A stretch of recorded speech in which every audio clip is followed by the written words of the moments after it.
Namaskar everyone. Myself Gaurav Singh. I am going to be the host for today's webinar.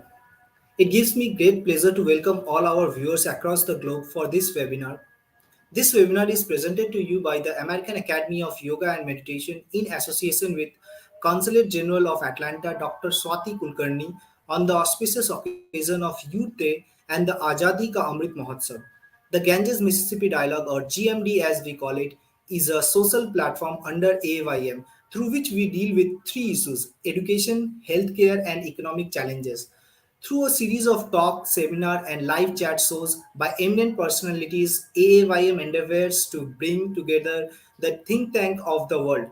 This is a series of dialogues with people as a part of an exploration into the nature of this universe and its knowledge system from the perspective of modern science and Indian philosophy.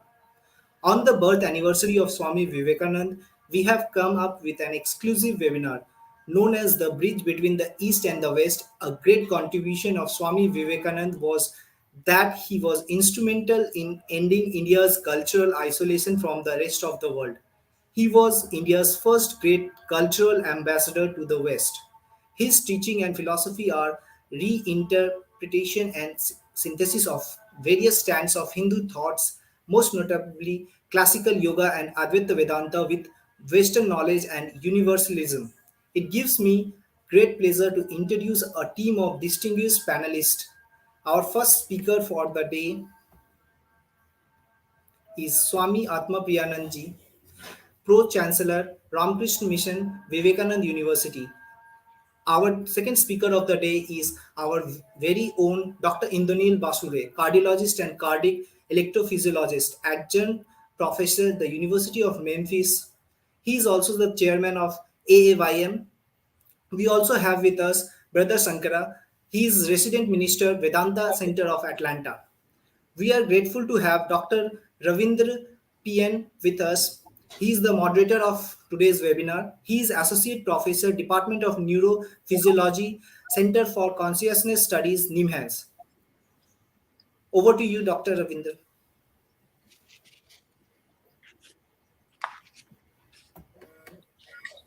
Thank you, Gaurav. Good evening and greetings from India. On this auspicious occasion of 159th birth anniversary of Swami Vivekananda, it's a very honor for me to moderate this prestigious webinar, and I thank American Academy of Yoga and Meditation, Dr. Ray specifically, and others who are involved in this Kansas and Mississippi dialogue. So we have two wonderful, highly learned speakers who will be sharing their views on what is the contribution of Swamiji on synthesizing the concepts from the East and the West in general, and much more so in understanding the consciousness very much specifically. So all of us, we know that Swamiji stands for synthesizing East and West, past and the future, and the best of the East and the best of the West is what his the core principle was for both the individual spiritual development, for the social consciousness, and also for the in larger sector as the nation development also. So as far as the consciousness is concerned, the modern day scientists have just started unraveling their or just started the journey to unravel the mystery that has been long been debated across the philosophical schools in India. As far as, say, the working definition of consciousness, even though there is no proper definition of consciousness, but from the science perspective, one of the probably the one of the thing is that consciousness is an experience wherein different faculties of mind, they are seamlessly integrated. This will give one way of, say, a proper, a working hypothesis to which the many, uh, especially from the biological sciences, people have started working on this. Even though we have both this a mundane level of consciousness to the mystical level of consciousness, the mystery of the first person experience still persists, and the modern day approach to understand the subjective experience, we can say it was started with Francis Crick and Christoph Koch, with the premise that whatever the experience that we have, it can be decoded by the activity that happens in the brain or in the neural network. This was the premise in which they started, and many theories have been developed. Among them, two prominent theories are the global workspace theory and the information integration theory. Even though these are the plausible theory to try to understand how the different experiences can be seemingly integrated, where we get a subjective experience, till still the basic question or the anchor in which all the conscious experiences or the consciousness that anchors to is the sense of self or the I-ness. So I feel that even at this point of time, no theories, either from the biological science or from any other branch of science, are anywhere near to solve this, how this sense of self or the sense of I has been really, it is been generating. In contrast to this, though a lot of debates have been happened in the Indian philosophical system about the consciousness, but the premise in which these debates are happening is the uh, on the premise that the the sole reality that exists in the world is about the divine consciousness, and the projection from these divine consciousness is what that we perceive or that we feel. So there is a lot of differences between the philosophy of mind from the modern psychology or the neuroscience perspective and the philosophy of the mystical experiences. How these things has to be bridged. Probably what is the unique contribution of Swamiji in trying to understand or to bridge these two, and how to go or move forward on the based on, say, Swamiji's uh, uh,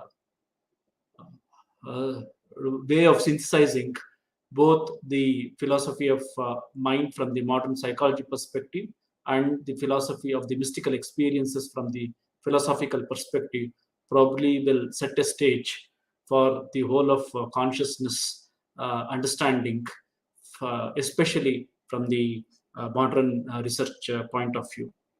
So, with this short prelude, I would like to give invite most revered Swami Atma Priyanji Maharaj to share his views on the topic. I am very extremely happy and to introduce Swami Atma Priyanji Maharaj. So he's a pro chancellor of Ramakrishna Mission Vivekananda Education University at Belur Math. Earlier, he was the vice chancellor. As a vice chancellor, he has been a great builder of this university, where the university has been focused on the gap areas to impart training to the students, where these areas are normally has not been taught in the general universities. So, considering the unique contribution of Swamiji in developing this university, so university has been awarded as a full membership for the Global University Network for Innovation, which is a Europe-based a global organization in the networking of the universities, which has a social commitment. And Swamiji is the best person probably to talk on consciousness because of his background in physics, where he earned his PhD in physics from Chennai IIT, and then being inspired by the philosophy of Holy Trio, he has devoted his whole life for the in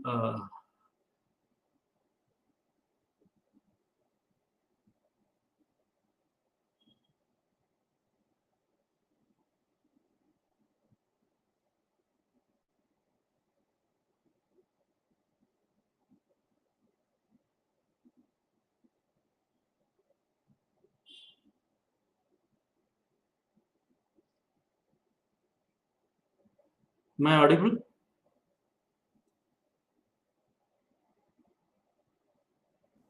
Yeah, please go ahead. Swamiji, I cannot see anybody. That's why. Thank you.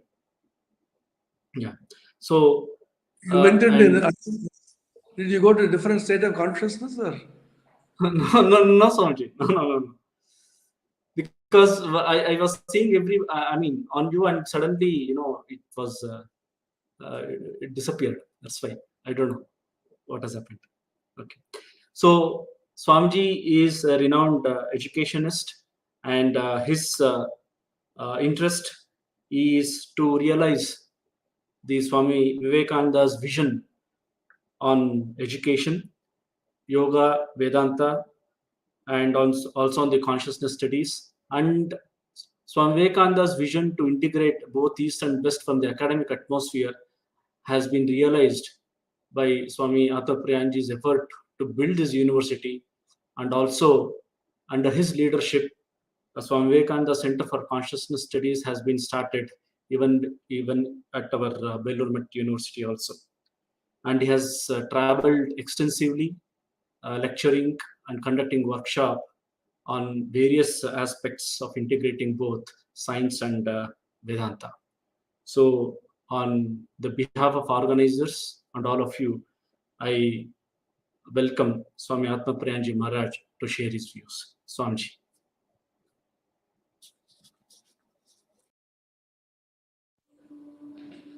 So may we begin with the traditional peace chant, the Shanti Mantra. Om Yaschandasa Vrishabho Vishwarupah Chandobhyodhyamritaat Sambhavuva Samendo Vedaya Aspranoto Amritasya Devadharano Puyasam Shariram me vicharshanam Yukva me madhumattama Karnabhyam Muni Vishruvam Brahmanas Koshosi Vedaya Pita Shrutam me Gopaya Namah Shri Yatirajaya Vivekananda Suraye Satchit Sukhaswarupaya Swamine Tapaharine Jananim Sharadam Devim Ramakrishnam Jagadgurum Padapadme Tayo Shritva Pranamami Muhurmuhu. I'm delighted to be here at this webinar conducted by the American Association of Yoga and Meditation today on consciousness and the role of Swami Vivekananda in exposing Western concepts to the Eastern concepts and consciousness to the Western world. Here I recall a very interesting statement that Swamiji made in a letter. He writes about what is his work: to put Hindu ideas into English and then make out of dry philosophy and intricate mythology and queer, startling psychology, a religion which shall be easy, simple, popular, and at the same time meet the requirements of the highest minds is a task only those can understand who have attempted it. The dry, abstract Advaita should become living, poetic in everyday life. Out of hopelessly intricate mythology must come concrete moral forms. And out of bewildering yogism must come the most scientific and practical psychology. And all this must be put in a form so that a child may grasp it. That is my life's work. It's a very remarkable statement that Swami Vivekananda wanted to present all the ancient wisdom of Indian sages and saints acquired through direct experience, experimentation, investigation for millennia upon millennia, and documented, handed down to us through generations of Guru Sishya Parampara, the master disciple relationship. And he says, I want to give them very simple truths in the simplest of language so that people, even a child, may be able to grasp it. On another occasion, he wrote on the same day, another letter he wrote on the same day, I want to give them, means the Westerners, hard, dry reason soaked in the sweetest syrup of love, made spicy with work, and cooked in the kitchen of yoga so that even a baby may easily digest it. The jnana, bhakti, karma, and yoga harmoniously blended into a cocktail, as it were, and served to everybody so that it is easily digested. Swami Vivekananda pioneered this union of science and religion. In a lecture on Jnana Yoga delivered in London, he says, science and religion will meet and shake hands. Poetry and philosophy will become friends. This will be the religion of the future. And if we can work it out, we may be sure that it will be for all times and for all peoples. This is the one way that will prove acceptable to modern science, for it has almost come to it. Remember, Swami Vivekananda did not have the advantage of knowing about the theory of relativity, the general theory, and the special theory of Albert Einstein. The special theory came in 1905, 3 years after Swami Vivekananda passed away, and the general theory in 1915, 13 years after Swamiji passed away, and the quantum theory due to Max Planck was mooted in 1900, just on the eve of Swami Vivekananda's passing away. And as everybody knows now, the theories of relativity due to Albert Einstein and the quantum theory, followed by wave mechanics by Schrödinger, quantum mechanics by Heisenberg, and the quantum theory itself by Max Planck, completely revolutionized a human being's idea of space, time, and causation and matter. So, what science did is to integrate space, time, and matter. Einstein was asked once, what is the contribution of relativity? Can you tell us in simple language? Einstein thought for a while and said, the Newtonian classical physics said, if all the matter from the universe vanishes, space and time alone will remain, as if space time are the container and matter is contained in it. Einstein said it is not a container contained relationship between space time and matter, but space time matter form a continuum. So you said if all the matter in the universe vanishes, space time will also vanish. So space, time, matter form a continuum. We discovered this long ago in India and added one more dimension, consciousness. The Vedanta can be described as a science of space, time, matter, consciousness continuum.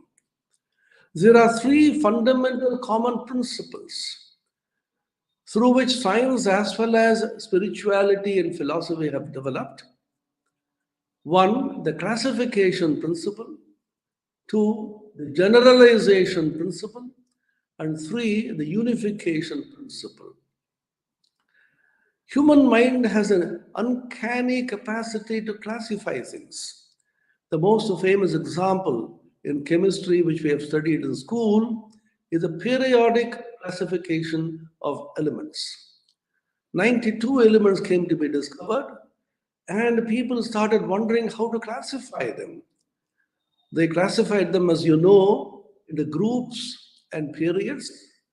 The Lozer layer and Mandalay for two people whose names are associated with this classification, the periodic classification of elements. Similarly, ancients were master classifiers. Suppose I ask you, what do you want in life? You will throw up your hands and say, oh, I want so many things. Can you classify all your wants, aspirations, artha, that which you are looking for? This is called purushartha, purushena arthita. Our ancients classified the purushartha into four: dharma, artha, kama, and moksha. These are the four things which human beings seeks. The first three form a group called Abhyudaya, worldly prosperity, and the fourth is called Nishreyasa, freedom. Second is the generalization principle.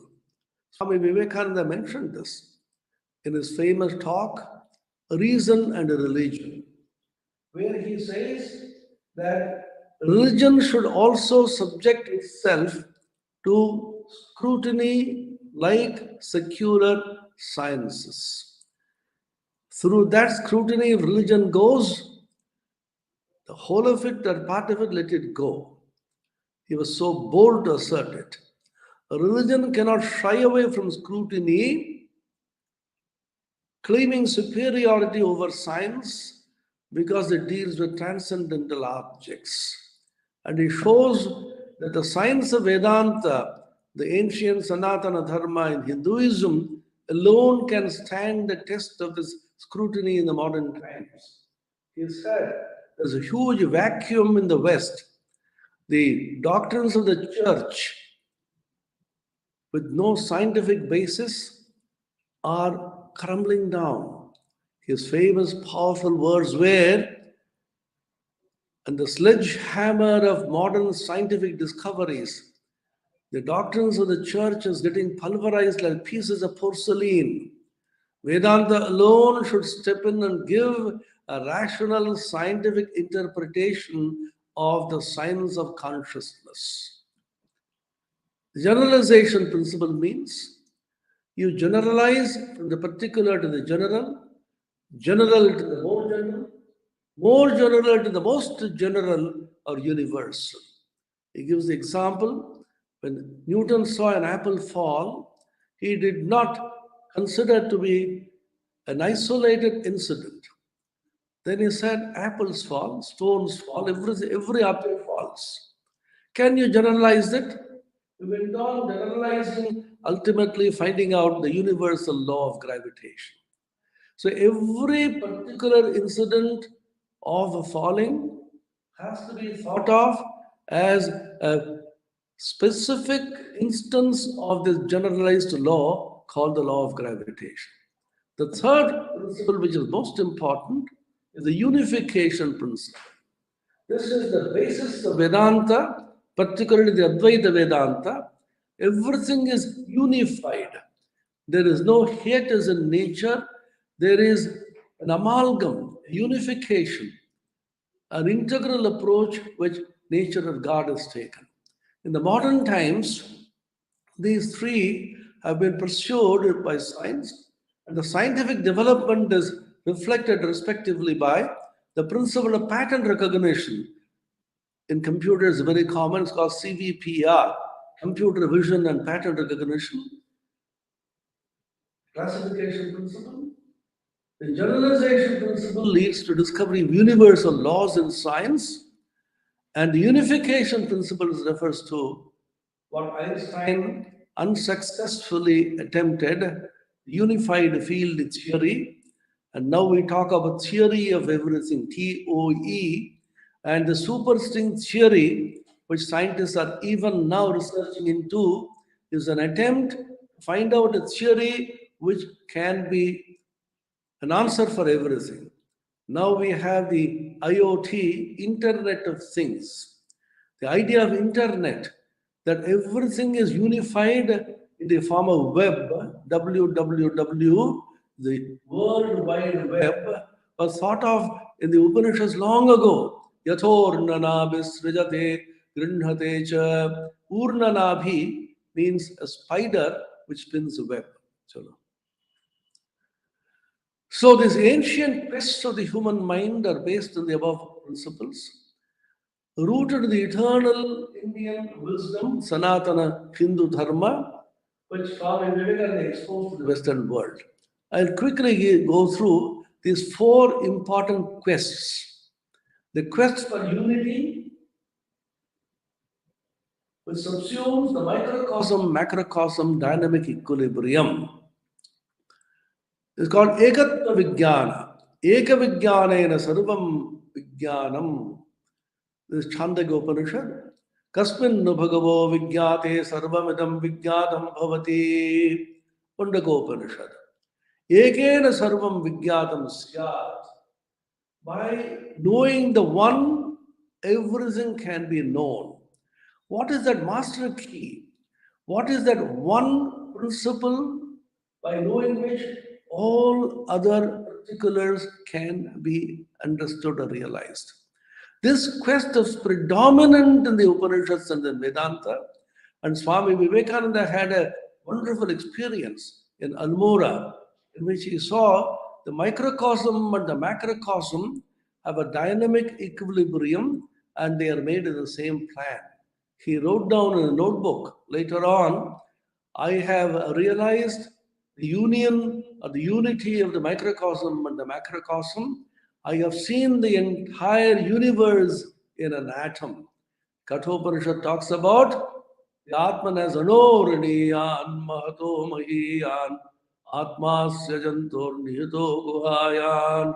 It is the smaller than the smallest, and at the same time it is the bigger than the biggest. The macro and the micro are built in the same plan, and the modern science is struggling to get this. On the one hand, you have the laws which govern the microcosm, the quantum world, the smallest of the smallest. And on the other hand, you have the macrocosm, the celestial objects, which are governed by the law of gravitation. These two are hanging loose, they are not coming together. Einstein attempted it unsuccessfully. Even now, the string theorists are attempting, they're calling it quantum gravity. So we realized it long ago that the microcosm and the macrocosm built in the same plan. The idea is the economy of nature will not allow nature to have two sets of rules and laws for the micro and the macro. Second quest of the human mind, quest for a continuum of matter, life, mind consciousness.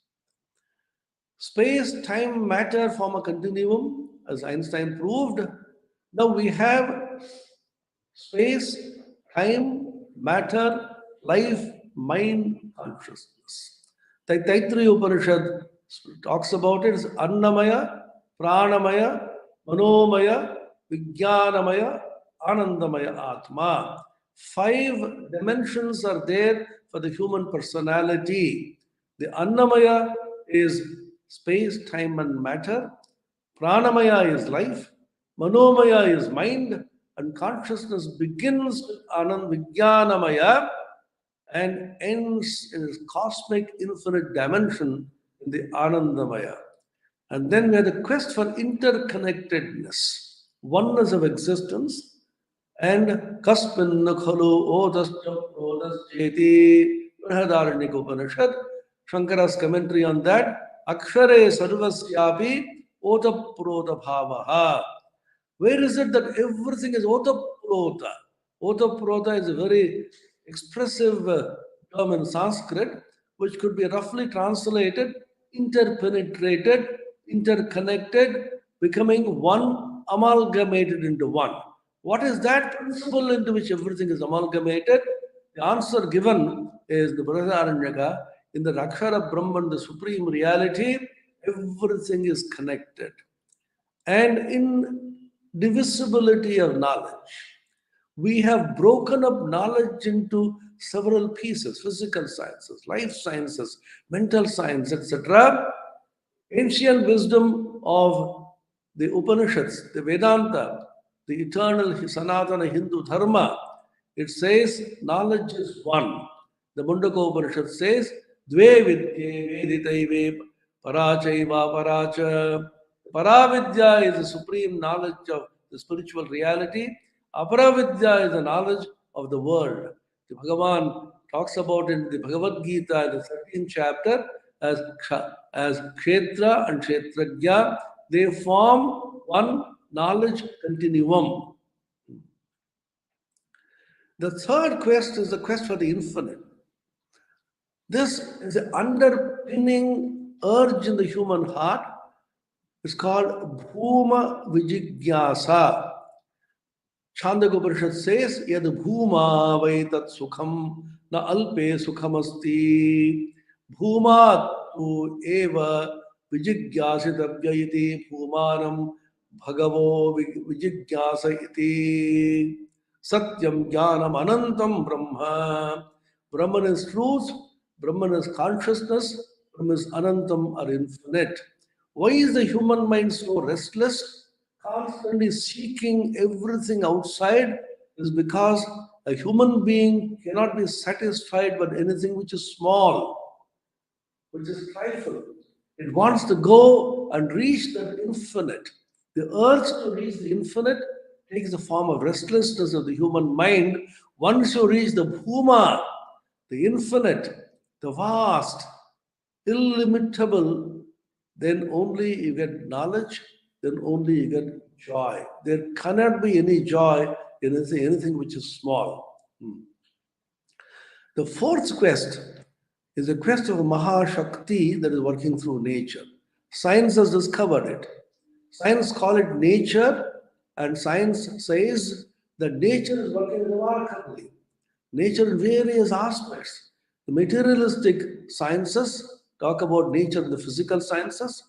Then you have the pranic sciences, the biological sciences, you have the mental sciences, and then the science of consciousness, beyond even the mind. And there is a huge power which is working through all this, through nature. Shankara's Bhashya in the Brihadaranyaka Upanishad 4.4.28, Brahma Shaktya Adhishthanam Hi Chakshuralinam Darshanadi Samarthyam Swatah Kashtha Loshta Samani Hitani Chaitanyatma Jyotihi Shunyani. Suppose you leave out the Chaitanyatma Jyoti, the consciousness, all the various senses, the body, are simply like wood and stone, and the Brahma Shakti is the Adhisthana, the power of nature. So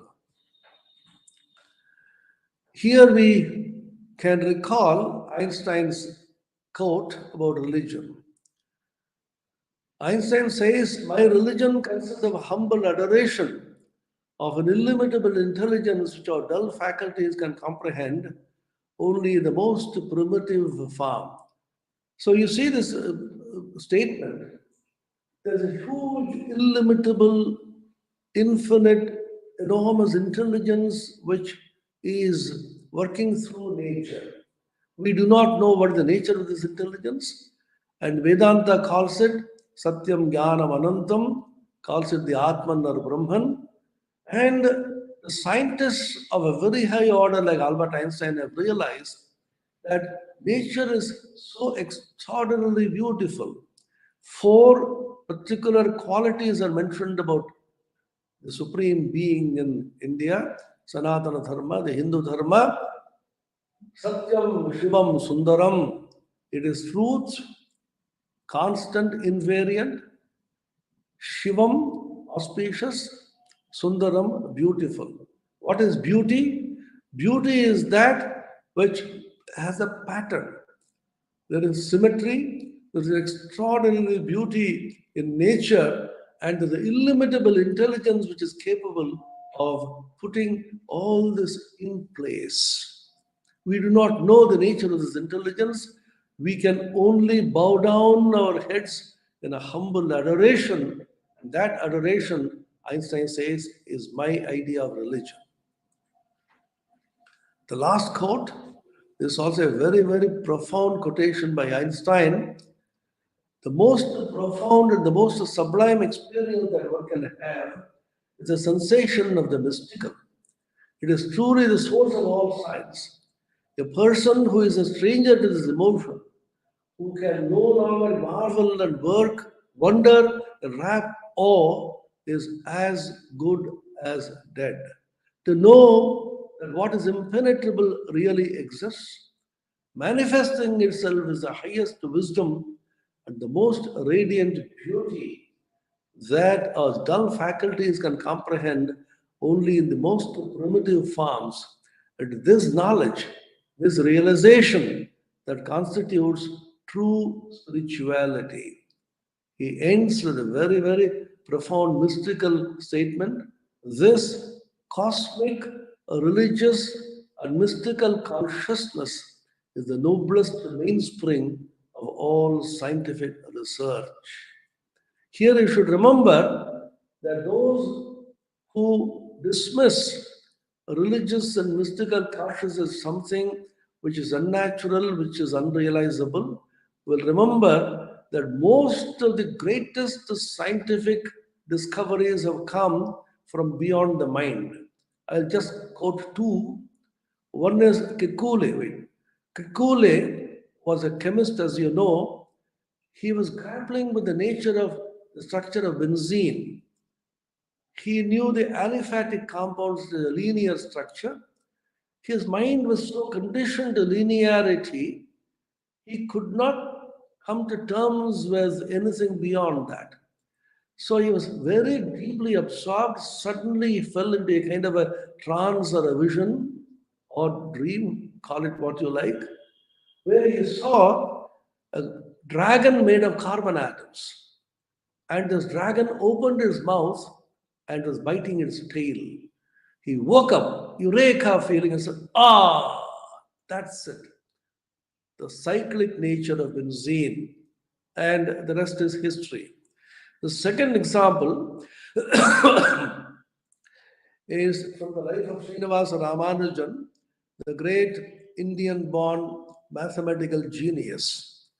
Hardy took him to Cambridge, and every day in his notebook, Ramanujan went on writing theorem after theorem, law after law. Hardy asked him, "What is the proof, Ramanujan? You keep on writing all this?" Like a innocent baby, he says, "Sir, proof. I see that they are true." The Pratyaksha. Sri Ramakrishna said, "I see God. I see Kali." When you say, somebody say, "I see," then what proof do you need? The proof is that you see it, and that's it. And Ramanujan was asked to prove them. Then he said very shyly, "Sir, the problem is the moment I write down a particular theorem or a formula, my mind is rushes to the next one, next one, next one. I just don't have the time to prove any of them because there's no gap in my thought." Hundreds of theorems he wrote down in the notebook. Even now, after 100 years, this is a subject of research of scholars and great mathematicians in the world. Then Hardy asked him, "How do you write down? What is the source? Suddenly, from nowhere, how do you get these theorems?" Then, very shyly, Ramanujan said, "Sir, there's a secret which I can share with you.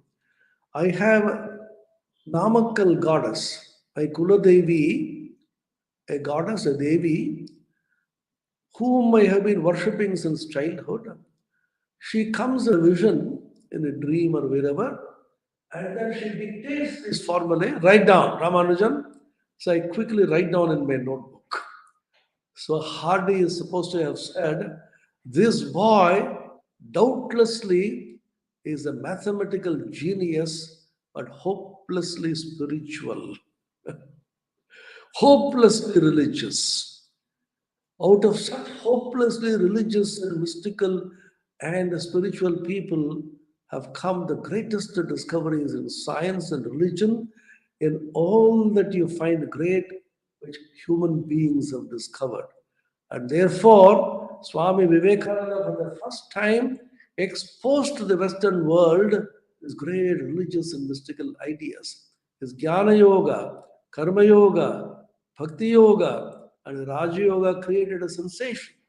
When he talked about the various chakras and the Kundalini power, etc., of the Raja Yoga, so many anatomists and doctors became tremendously interested. And people like William James were so curious to know what is beyond this. He wrote a book, Varieties of Religious Experience, and the entire Western world was shaken to its foundations by even knowing just the tip of the iceberg of the extraordinary discoveries and inventions that our great rishis and sages and munis realized through their experience, documented, and handed down to us. He exposed them and showed them the tremendous power of religious and mystical consciousness, which Einstein says is the noblest mainspring of all scientific research. Om Shanti Shanti Shanti Harihi Om Tat Sat Sri Ramakrishna Arpanamastu.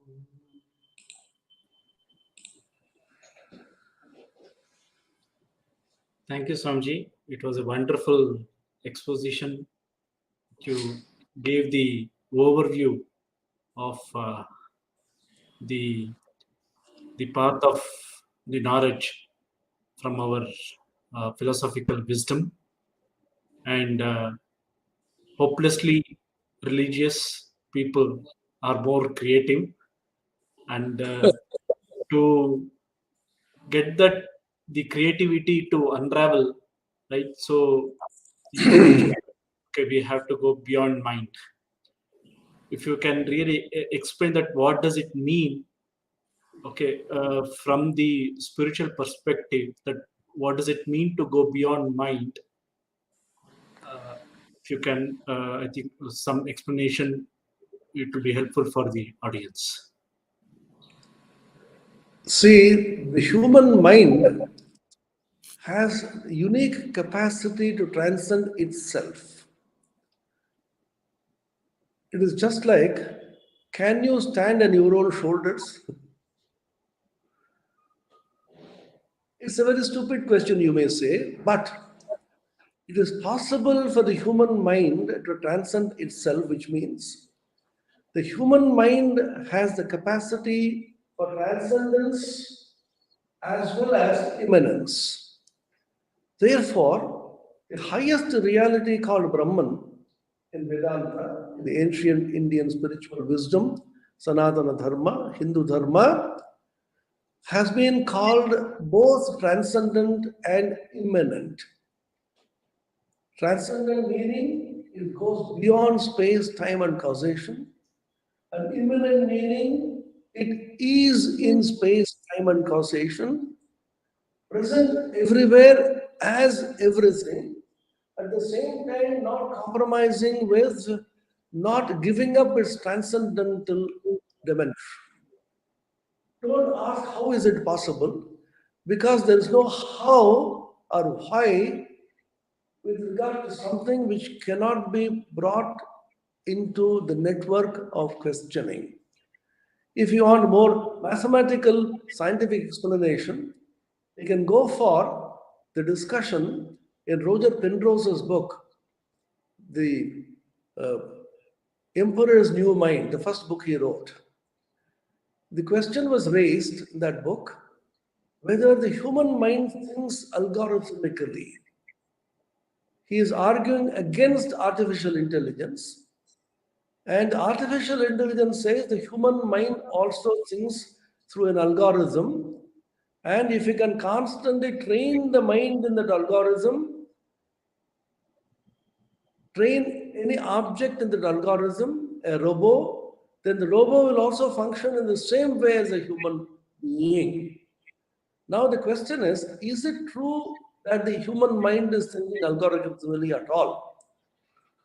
Finally, they found out the mathematical logic, which was very carefully built up with Whitehead and Russell and so on, was completely smashed to smithereens by a scientist called Gödel, who came up with what is known as the Gödel's theorem. Also, Gödel's theorem is also pronounced that way, where he said consistency and completeness questions are very profound. A theory which appears to be consistent is not complete, and a theory which claims to be complete is not consistent. That means there is an internal inconsistency built up within the complete system from the point of mathematical logic. And if you try to crack that, you have to compromise with either completeness or consistency. To put it simply, Gödel proved that there are certain true statements within the system of mathematical logic which are neither provable nor not provable within the system. God, Brahman, Supreme Reality, they are true statements because they have been seen, realized by people, experimented by thousands of people over millennia upon millennia. But you cannot prove it, I cannot disprove it. People come and say, can you prove God? Then I say, can you disprove him? You can't disprove him, I can't prove him, let us be friends. So there are certain things which cannot be proved, because the moment you prove it, you have to come to the logical mind, and the logical mind cannot catch it. Sri Ramakrishna has wonderful small songs in his gospel. Who will know who is Kali? It is beyond the mind and the intellect. Now the question is, how is it that which is beyond the mind can be understood or even seen, realized? The answer which is given is that there are two kinds of knowing. One is you know something as an object. The other is you know something by becoming it. A simple question which I always ask the students, can you prove this? How do you know? Do you have a pair of eyes? Do you have a face? Yeah, of course. How do you know? I see it in the mirror. Oh, that's only a reflection. Have you seen your eyes? You have not seen your eyes because the eyes are the things which see. So the question is raised in the Upanishad, how can you see the seer? How can you know the knower? How can you see the seer? How can you hear the hearer? So how do you know then that your eyes exist? Because you are the eyes. You know something by becoming it rather than know something by knowing it as an object. Sri Ramakrishna gives a very simple example. A salt doll went to measure the depth of the ocean. Salt and all want to know what is the depth of the ocean. The moment it entered the ocean, what happened? It melted away completely. Now the question, did the salt and all know the ocean or did not know the ocean? What will be your answer? The answer is yes and no. It did not know the ocean because it melted away. It did not know the ocean as an object, but it knew the ocean because it became the ocean. So the knowledge which you gain through the senses, through the mind, through the logic, is the knowledge of something which you see as an object outside. I am the subject, I know that as an object.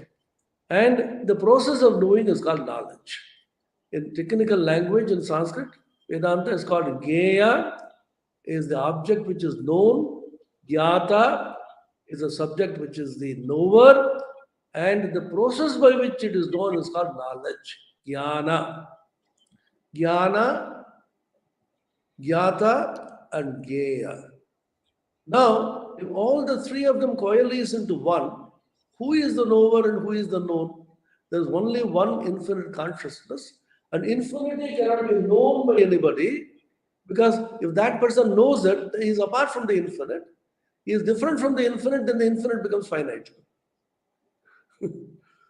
And infinity cannot be two. Because the two infinities, as Vivekananda pointed out, each one of them will try to limit the other, both of them become finite. So infinity means it is one. And why should it be infinite? Because it is changeless. That which is changing is within space, time, and causation. Because change takes place. From this place, I go to that place, change. From yesterday, I moved to today, time. And yesterday is the cause and today is the effect. So anything which is unchanging has to be beyond space, time, and causation. Anything which is unchanging has to be infinite. And that which is infinite has to be one. If it is one, it has to be me. Why? If I am apart from the infinite, then infinite will become two. So I am that infinite. Tattvamasi, aham brahmasmi. This is a logical conclusion to which Vedanta drives you if you are serious, unbiased, and leaves you to realize it because you are that infinite consciousness. Thank you. So, I mean, the adding to this is when Vedanta tells that we are that infinite consciousness, then why is that it is not been consciously experienced by everyone? Once again, the why is a problem. Okay. The moment you bring the idea of why and how, you are in the realm of time, space, and causation. What is why? You're asking for the cause. What is causation? Time. Because what happened yesterday is the cause, what happens today is the effect. There cannot be any causality without sequence of timing. Why did you not come yesterday? Oh, I was having a cold and fever. Why? I drenched in the rain the day before. Oh, be careful. Why did you not come today? I am going to drench in the rain tomorrow, so I did not come. It makes no sense. That which is the cause is yesterday, today is the effect. So the moment you ask for why, you are in the realm of causation, time and space. And you are asking about something which is beyond time and space and causation, and asking the question of why, these two are inconsistent. And therefore, the question of why, how, cannot be raised with regard to the Supreme Truth. You realize it every day, Vedanta says, in deep sleep. Yeah. You are not aware of it. That's it. Deep sleep is a peculiar phenomenon, and Ravindra knows he has been studying deep sleep from the point of neuroscience, neurophysiological, neuroscientific perspectives. What kind of consciousness is there in deep sleep?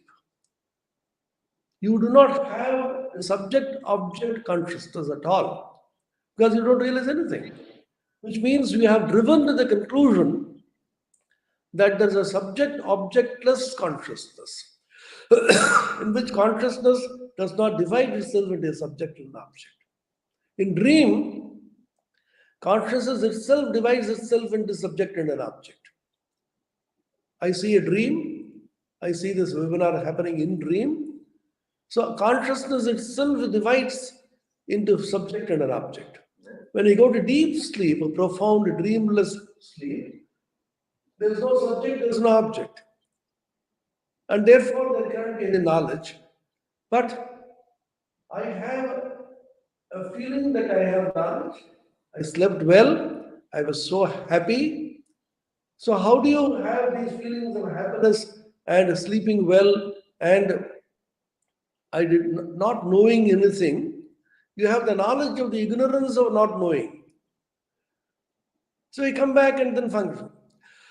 That means there is a level of consciousness in which the subject object, both of them coalesce into one. The subject objectless consciousness is the supreme consciousness, not the consciousness which says, I am conscious of that. The subject is conscious of the object, is what we normally know. The Westerners call it the hard problem and the soft problem and all that. We knew long ago consciousness is something which transcends time, space, and causation, in which the knower, the known, and the process of knowledge, Gyata, Gyeya, and Jnana coalesce and become one. There is one homogeneous Vijnana Ghana Eka Rasa. There is Shankara's statement. Vijnana becomes condensed, as it were, a mass of consciousness in which the subject, object, and the process of knowing, the triad, is completely blasted and you vanish into that supreme state. Buddha called it Shunya, Shankara calls it Purna. And Shunya and Purna can be mathematically proven to be the same. Thank you. Yeah, Maharaj. So, you raised a very pertinent point on hard problem and soft problem of consciousness, where today people are raising. But what is your comment on probably this hard problem and soft problem of consciousness has raised because of the confusion that is there in the Western psychology or the Western philosophy, probably about the between the mind and consciousness? Are they really equating mind and consciousness and bring about this hard problem of consciousness, or or to this hard problem is there as an insight from Indian philosophy thought that it can throw some light? Their problem is consciousness means being conscious of something. I am conscious of this table. I am conscious of this webinar. I am conscious of this nature. I am conscious of this world. I, a subject, am conscious of an object. The moment you talk about consciousness, it is automatically understood by such people that you have to have consciousness of something. If there's only consciousness without an object of which it is conscious, then how can consciousness exist? The Indian wisdom, the Vedantic wisdom says, it is not that consciousness exists, consciousness is existence. It is not that consciousness knows, it is knowledge. It is not that consciousness is blissful, it is bliss. It is Sat Chit Ananda Swarupa. To know that I exist, I do not need any other proof. How do I know I exist? Ask anybody, are you here? Yeah, I'm here. How do you know? You don't produce a videograph or a photograph of yourself sitting there and say, see, this photograph, I am here. That I am is a consciousness which does not require any external proof of knowing yourself. That I exist is a feeling which is not known to you as I being conscious of myself. Suppose you argue, you have to have a consciousness to be able to know anything. That is the problem of hard problem. People say that there can't be any consciousness unless you are conscious of something. Then Vedanta asks them, Are you conscious of your existence? Yes, I am here. How do you know? I know I exist because I exist. So the knowledge, consciousness of my existence does not come to me as I being an object, I knowing it. Suppose you argue that I know myself as an object, otherwise I will not be able to conscious of myself. Then suppose you say you are an object, then who is the subject? I. Who is the object? I. How can the I be both subject and object?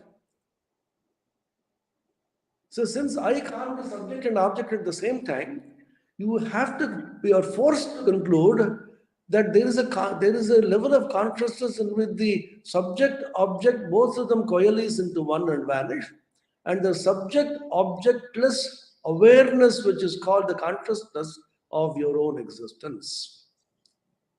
So the awareness of your own existence automatically comes to you without you are being consciously trying to be aware of yourself.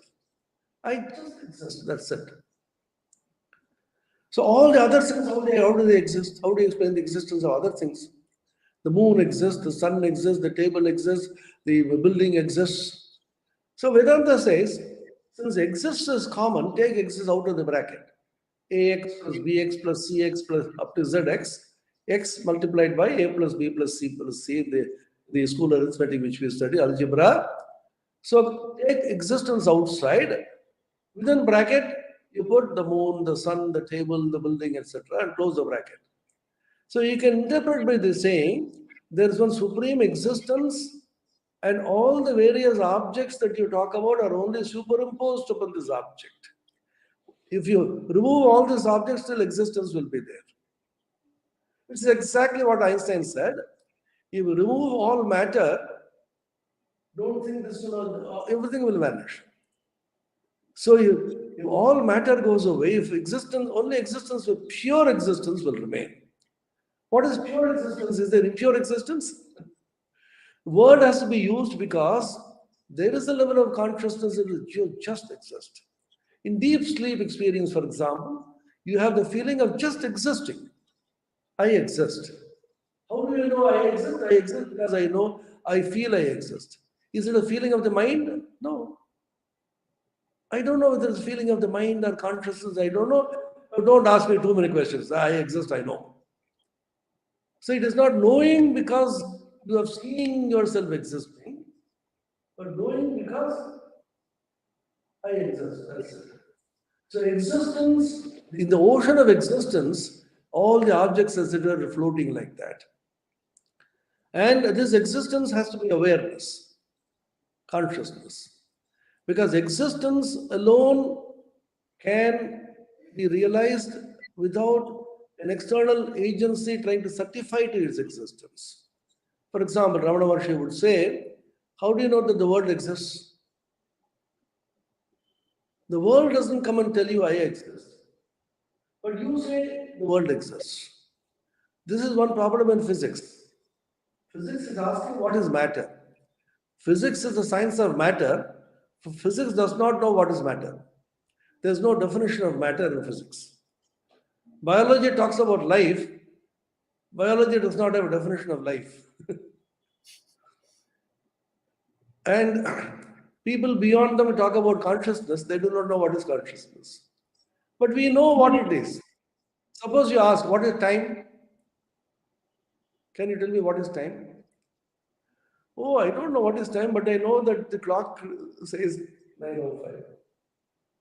You know it, but you can't really say what it is because you are it. The world does not come and tell you I exist. I'll give you a simple example. Heavily crowded at Belur Mutt, some function is going on, continuously announcement is going on, so and so is missing, and one small kid was coming with his mother and suddenly slipped away somewhere. And his crying, mother is crying, whatever, where did you go? Where did you go? He's crying, hey Sham, where did you go? Sham is his mom, I'm here. I said, you fellow, why did you slip away? Act 1, Scene 1. Act 1, Scene 2, I am just rushing to the office. An important document is necessary for presentation of the meeting today. I am not able to locate it. Then I cried to everybody and shouted at my wife and children, what is it? Then I opened the drawer and find it is there. The document did not say, I am here, why are you shouting? Pick me up. In the first Act 1, Scene 1, the voice said, I am here. In the Act 1, Scene 2, the document and the piece of paper did not tell me I exist. Although it is just there. What is the difference? The difference is consciousness does not require anything else to certify to its existence. It announces itself. So this is called self-revelation, Swayam Prakasha. It just reveals itself. Everything else apart from consciousness requires consciousness to reveal it. Consciousness does not require anything else apart from it to reveal itself. It is self-revealing. So the self-awareness is called bliss or ananda. You are just sitting there without thinking anything and you feel great joy. What is the source of that joy? Yourself. So awareness of one's own existence is ananda. So Vedanta says you are Sat and this existence is Chit because it's self-revealing and awareness Chit of the Sat is Ananda. So a real Swarupa is Sat Chit Ananda Swarupa and that is infinite because it is unchanging. If it is infinite, it has to be one. If it is one, it has to be me and I am that infinite consciousness. Period, full stop, QED. Proven. It's so logical, so simple. Yes, Swamiji. So, Swamiji has given wonderful insight to the Indian philosophical wisdom of trying to understand as the consciousness is the basic substratum of the whole universe and also as an individual being. And I was mentioning in my introductory thing that the sense of I, how it is generated, is not been uh, answered to any modern theories of consciousness, but this aspect of uh, I am consciousness probably will give some insight even to understand the modern theories of consciousness also. So I would like to thank Swamiji for his wonderful exposition on trying to on consciousness from the Vedantic perspective. So thank you, Swamiji. Thank you very much. I now would like to introduce our second speaker, uh, Dr.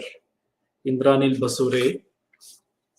Dr. Indranil Basure, who is a medical professional, a highly accomplished cardiologist of our times, and has been not only as a cardiologist, but he's also a very regular, ardent, serious Kriya Yoga meditator who has been initiated in this Kriya Yoga tradition.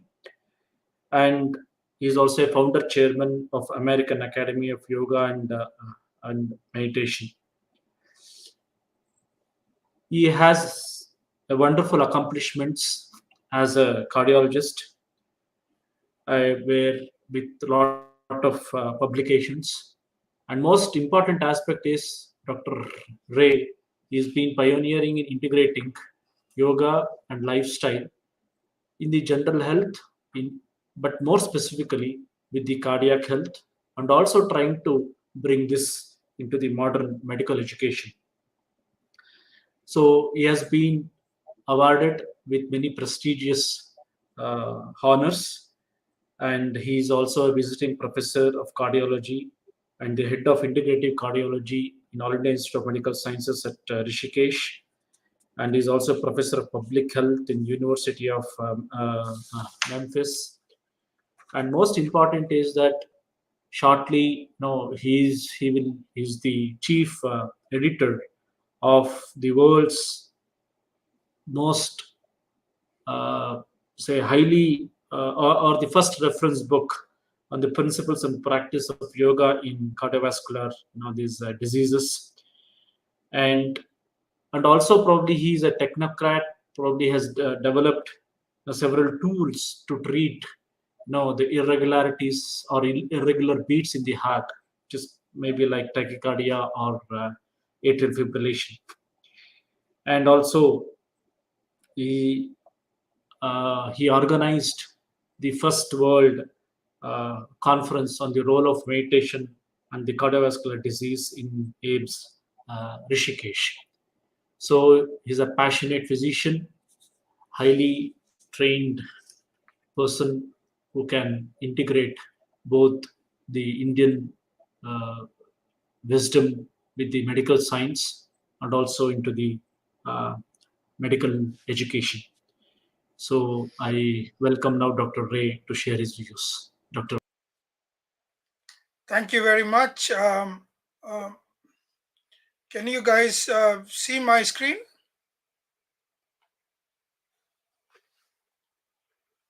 Can you guys see my screen?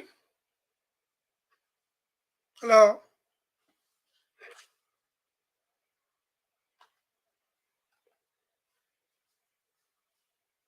Can you guys see my screen? Hello? Yeah. We can see Dr. Ray. You can or you cannot? We can. It's visible. Okay. Oh, okay. Thank you. Please put So I'm making it full. Yeah. yeah. Okay.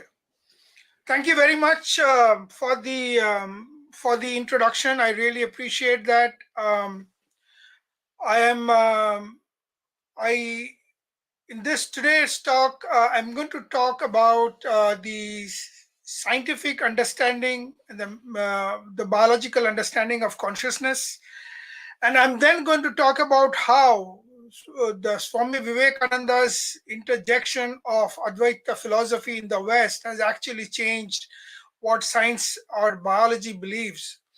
I'm going to talk a little bit about physics, quantum physics, to make an understanding as to where the consciousness comes from, especially given the fact that present understanding of consciousness needs a lot of physics. It's both a physical as well as a biological phenomena, possibly.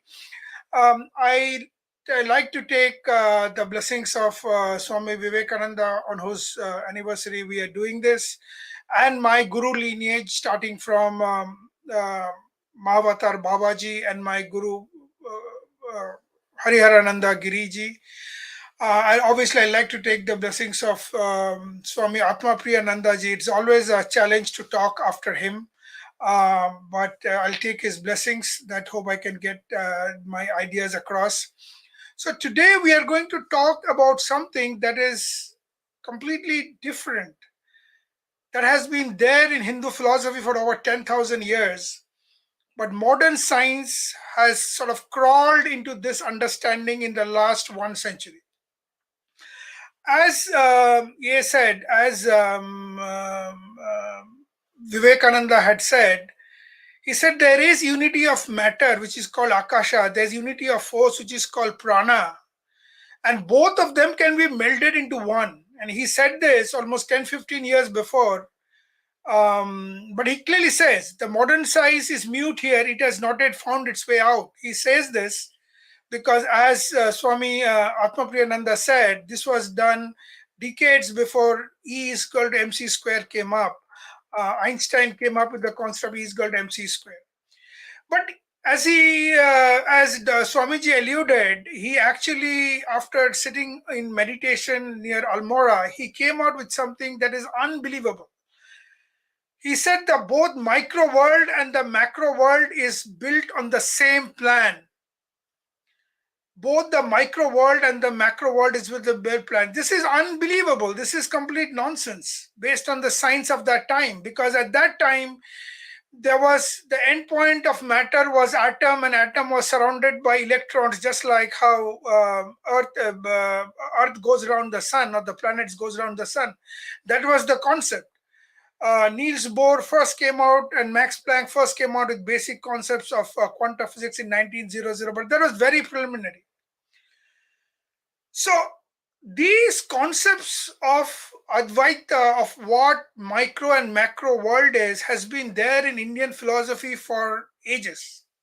So let's find out how science has slowly moved on from its concepts to what we have and what we know today. So as I said, E is equal to mc square, or everything in the universe is energy, came across in 1905, and this is this is like almost 9 years after Vivekananda said it. And somebody called Olinto Di Preto, not many of you may have heard his name. He is actually credited with saying the same. He is a geophysicist from Italy in 2 years before Christ, about 2 years before Einstein, though Einstein got fame for this.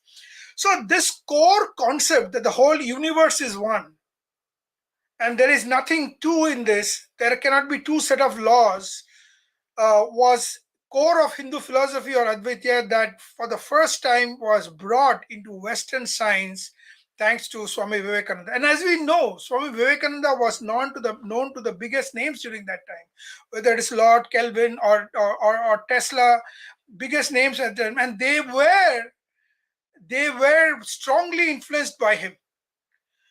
Actually, one more quote that Swami Vivekananda said: the whole universe is one. There is only one self in the universe, only one existence. And that one existence, when it passes through the forms of time, space, and causation, is called by different names. Buddhi, fine matter, gross matter, mental or physical form. Everything in this universe is one, appearing in various forms. When a little part of it comes, as it were, into this network of time, space, and causation, it takes forms. Take off the network, and it is all one. What an understanding. This is the exact understanding of modern day quantum physics, or as string theory, as Dr. Admapriyanandaji spoke about. But we'll go into that. So what was the problem with the Einsteinian theory? Why was Einstein wrong? The problem with Einsteinian theory was Einstein said that the whole universe has energy, and energy, matter is only energy, but vibrating at such a low level that we can see it as matter. But in essence, he did not believe the basic understanding of Advaita, that the whole universe is one. So he said, we need a third element like sound or light to communicate with each other. So the basic communication between, say, one part of the universe to the other part of the universe has to be through a third element, which is not what Advaita says. Advaita says everything is one. But then came quantum physics, and then came something called as quantum entanglement. Let's play this video and we'll talk more. Quantum mechanics shows us that reality is merely an illusion. It has been more than 100 years since we started decoding the universe at the tiniest scale. Over the years, we have discovered several intriguing phenomena in quantum physics, but the most interesting is quantum entanglement. This is such a mind-boggling reality that even Albert Einstein doubted its existence. He called it spooky action at a distance. To get an idea of how quantum entanglement works, consider this simple example. Suppose you have a pair of gloves, and you place two of them in two different boxes. After that, you shuffle the boxes and ask your friend to open one of the boxes. If he opens the box and finds a right-handed glove, then without opening the second box, you know that it contains a left-handed glove. This will remain true even if you take the second box to the moon or anywhere in the universe. That's because the two gloves were entangled entities and had a connection between them. One was right-handed and the other was left-handed. But things become spooky when you try to apply this principle to particles in the quantum realm. Particles have an intrinsic property called spin. Before you measure it, it can be in any direction. To measure the spin, first you need to specify the direction in which you wish to measure it. If you want to measure it horizontally, then the two possible outcomes will be left-handed or right-handed. If you wish to measure it vertically, then the two outcomes would be either up or down. Consider the spin of two particles. As mentioned earlier, before measurement it can point in any direction. Let's now measure the spin of one particle along the horizontal direction. Then the measured spin will be either right or left, each having a 50% chance. Even if you select the second particle for measurement, you will get the same results, 50% right and 50% left. However, if the particles are entangled just like the gloves, see what happens. If you measured the spin of the first particle and found it right, then the outcome of the second particle will be 100% left. So, the information of measurement got to the second particle the moment the first measurement was made. And here's the spooky thing. This information is transmitted instantaneously. If you make the measurement in one part of the universe, the quantum information can be sent to the entangled particle instantaneously, even in the opposite part of the cosmos. Remember, traveling at 300,000 kilometers per second, light is the fastest thing in the universe. But quantum entanglement is independent of it. So far, it was believed that quantum entanglement is purely a quantum phenomenon. However, scientists have recently observed this spooky action on a macroscopic scale.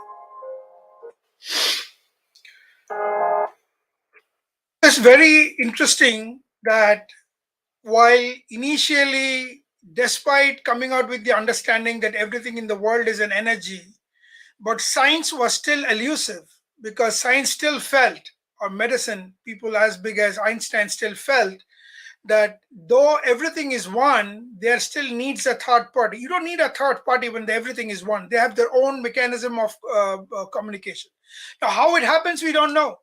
And that's why we have, as Advaita ji said, we have what is called the elusive theory of everything. This is a beautiful article written by Stephen Hawking on theory of everything.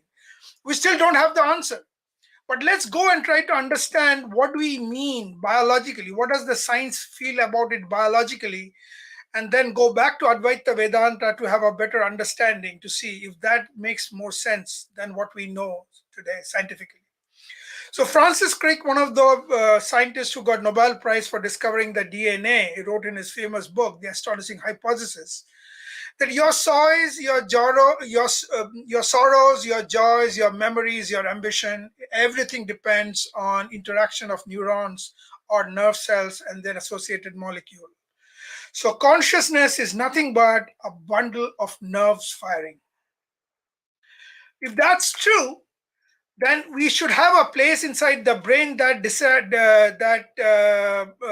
causes consciousness. And some of the leading people who talk about brain being involved in consciousness, including Christopher Koch, have termed the term neuronal correlates of consciousness. So what in the brain is causing consciousness? Now, you know that there is a disease called epilepsy where people have violent shaky movements of the head, legs, they hurt themselves, they have multiple fractures. So this is treated by medicine. But in cases where medicine fails to treat, you have to go for surgical correction. So what do? You cut off piece of the brain.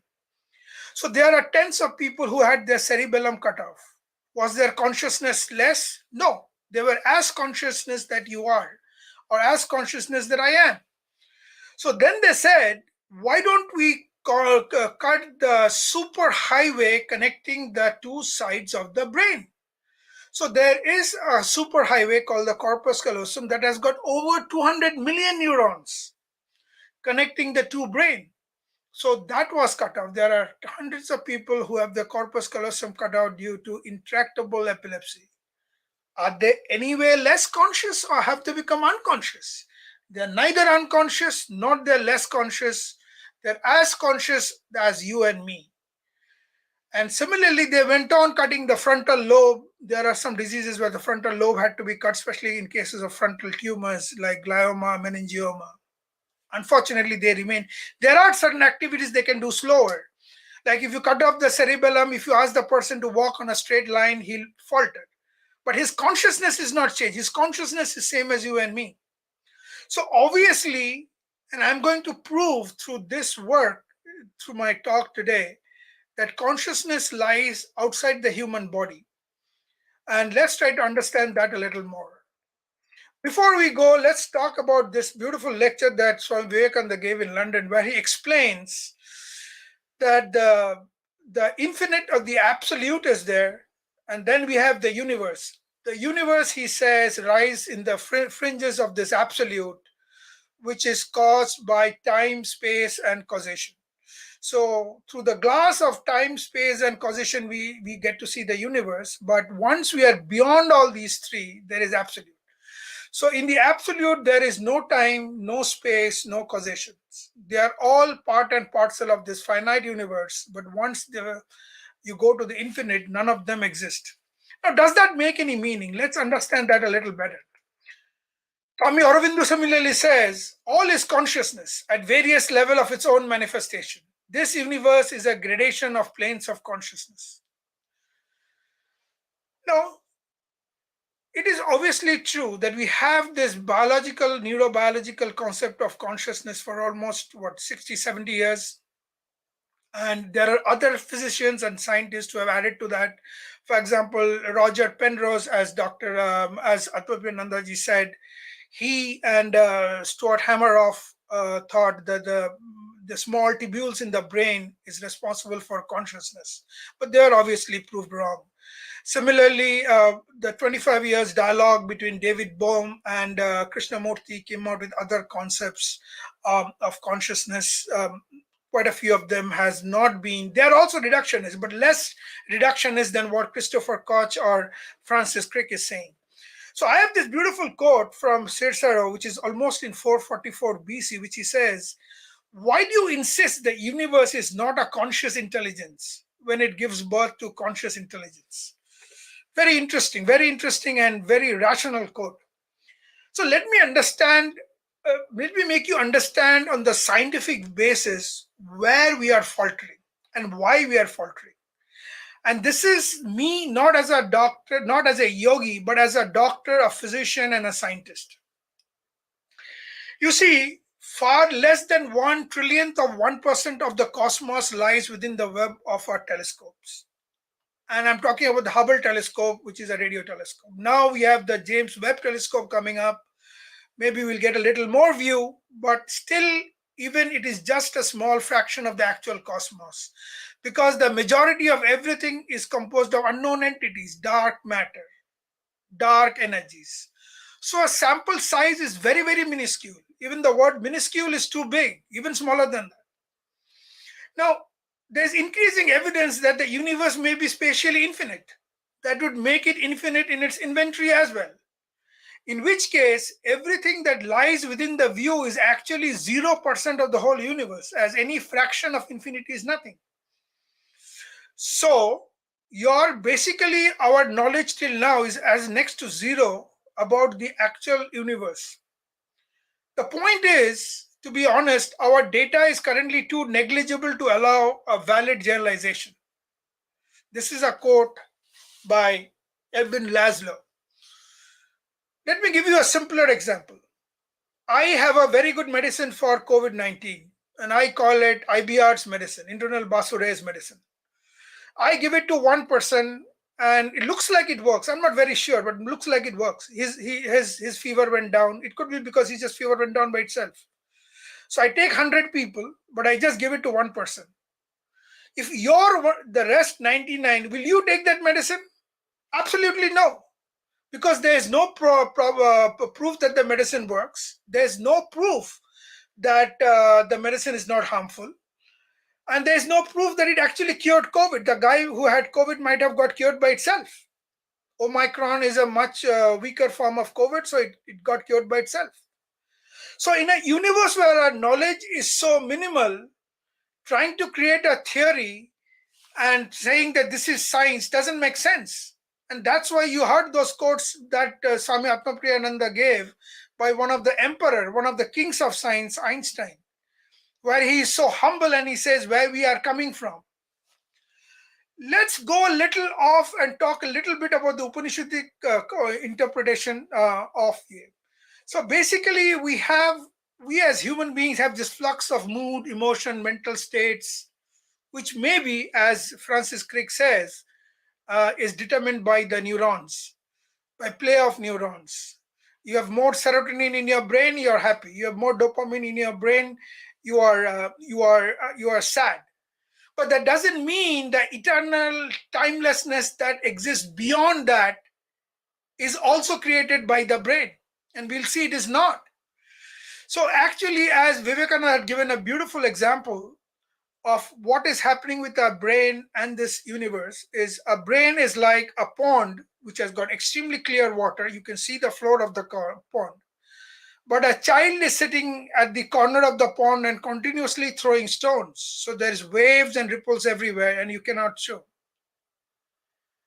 So you cannot see the floor of the pond. That does not mean that the floor is non-existence. Once you stop those ripples, you can see the floor, you can see the infinite. Similarly, our brain, as you know, has waves. And I'm literally speaking.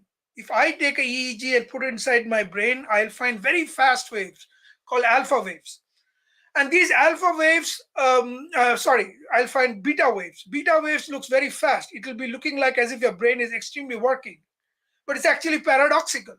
Faster the wave you have, slower the brain is working. Your brain actually is not working. Those are beta waves. Now I am talking with you, so I need area 18, 19, which is the back of my brain, to see my computer. Now, why am I talking with you to the computer? There's nobody in my room other than this computer. So who am I talking to? Am I crazy? So this area 18, 19 has to talk with the area above my ears, called area 41, 42, and say, hey, what are you doing? Are you crazy? So area 41, 42 gives back signals to the back of my brain and says, no, my friend, we are talking in a laptop. This is through StreamYard or Zoom or WebEx is going to be seen by hundreds, thousands of people all over the world. So I now get a meaning that despite me sitting in a room alone and talking, I can actually get my ideas across to everybody. So if I put a small electrode in my area 18, 19 and in my area 41, 42, I will find there is no more beta waves, but there are very slower waves called the alpha waves. So whenever your brain concentrates, you go to alpha waves. Now in yoga, they teach you can have something called supraconscious glance. You raise your eyes and you look towards the so-called third eye. What happens then? You'll see your brain creates alpha waves. So that's one of the techniques we use or we teach people to go to meditation, to calm your mind. So that creates alpha waves. But slowly we will see in this talk that there are people who can create even slower waves like gamma waves, delta waves, and we'll talk a little bit about that later on. But I just wanted to give you an idea that what Upanishad is saying, we are far from proving it. But modern science has gone to a large extent to say that the basic concept seems exactly similar. Let's go forward now.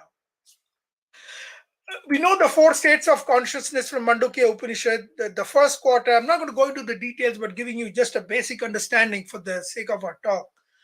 The first quarter is where we are in a waking state.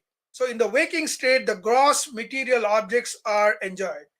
So that's the state possibly where you have serotonin, dopamine playing their game. You have chemistry, you are falling in love. They are all electrical and chemical reaction within the brain.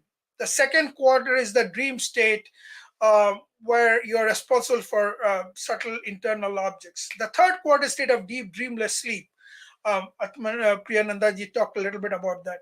But you have to remember, even in the deep dreamless sleep, you do not have two separate existences. But a dreamless sleep is not a state when your brain is sleeping. In fact, as all of you know, every one of you that grew from the mother's womb to an adult now or till you die, the growth is because of growth hormone.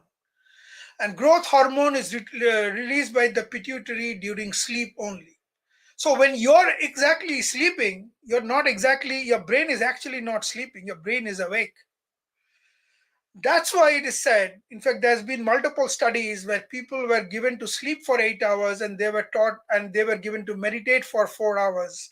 At the end of 8 hours sleep and at the end of 20 minutes of meditation, they had better perception. They could do complex mathematical things and complex Sudoku more than somebody sleeping for 8 hours. What does that show? That shows that though that sleep is an instrument where brain shuts off some of its function to do things that brain needs to do which it cannot do when it keep awake, and has to deal with your emotions, your greed, your thoughts, your what you want to do. So it needs to shut those off to do its basic function. Let's go a little forward and we'll talk about something called Turiya. I'll not talk a lot about it, but that is the state where all this day-to-day brain function that we need as a human being stop existing. And that is the state where, as possibly which Vivekananda, when Vivekananda talks about macrocosm and microcosm, those truths of the universe are reached when you reach that state. Now, I'll just give you an example, and it's very important to understand this. We don't know what Turiya is. I have never experienced it. Some sadhus who have, those who have, they possibly don't even come out in the open. But the fact is that meditation takes you to that level of existence. How do we know that? Is it scientific, what Upanishad is saying? So let me give you an example. Richard Davidson has done CT MRIs on a bunch of meditators, including Dalai Lama and a whole group of meditators who have meditated for 20, 30, 40, even 60,000 hours. What did he find? He found their brain was completely changed. Their brain was extremely powerful. Their brain started growing. Instead of having dementia, they never had dementia. After 30 years of age, every day you lose 200, 300 of your brain cells. By the time you're 80, 90, your whole brain becomes like a monkey's brain, small. What do I mean by that?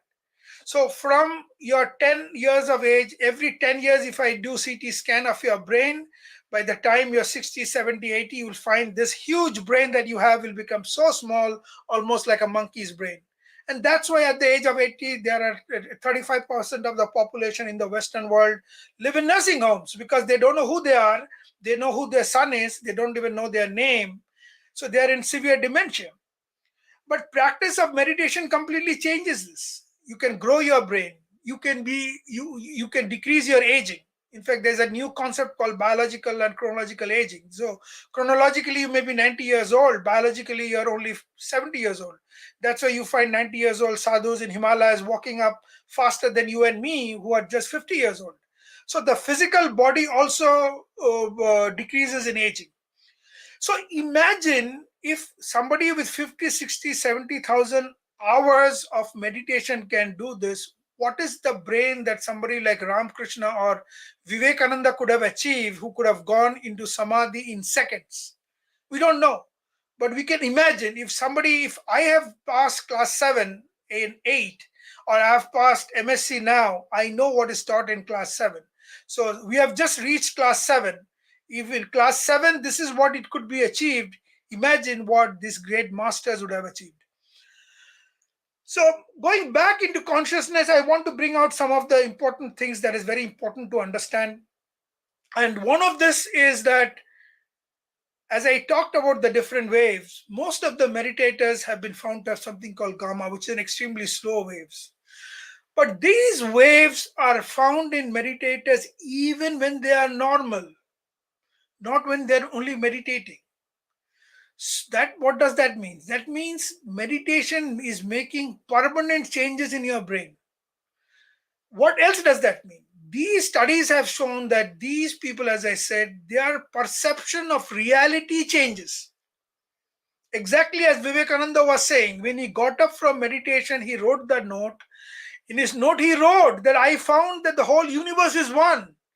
Unfortunately, they have found matter, they have found energy, and after his death, they said matter and energy is one, but they have to find the third thing. The third thing is they are not two different things, they're only one. And today, for the last 50 years, that's what science has been grappling with the M theory, which is a part of string theory, and a bunch of other theories. String theory has not even been proved. Nobody has seen a string. Even gravity has not been proved. What is gravity? Has it come before consciousness? Has it come after consciousness? if gravity was not there, the macrocosm would not have been there. You wouldn't have found all the black holes, huge stars, planet, Earth, nothing would have been there. But at the same time, the macro world is totally different from the micro world, which is fuzziness. The whole universe is fuzziness. So what is our brain seeing? Our brain is an instrument that converts this fuzziness into a table, chair, people, world that you and I are seeing. So what we are seeing is being created by our brain. As Vivekananda said, it is the mind which is creating everything. So the creation, the truth out there, the reality out there, and we'll see, I'll show you, I'll prove you at the end. Not because I am saying it, but some of the top neuroscientists and consciousness experts are also saying that. What we are seeing is not reality. Reality is being created by us.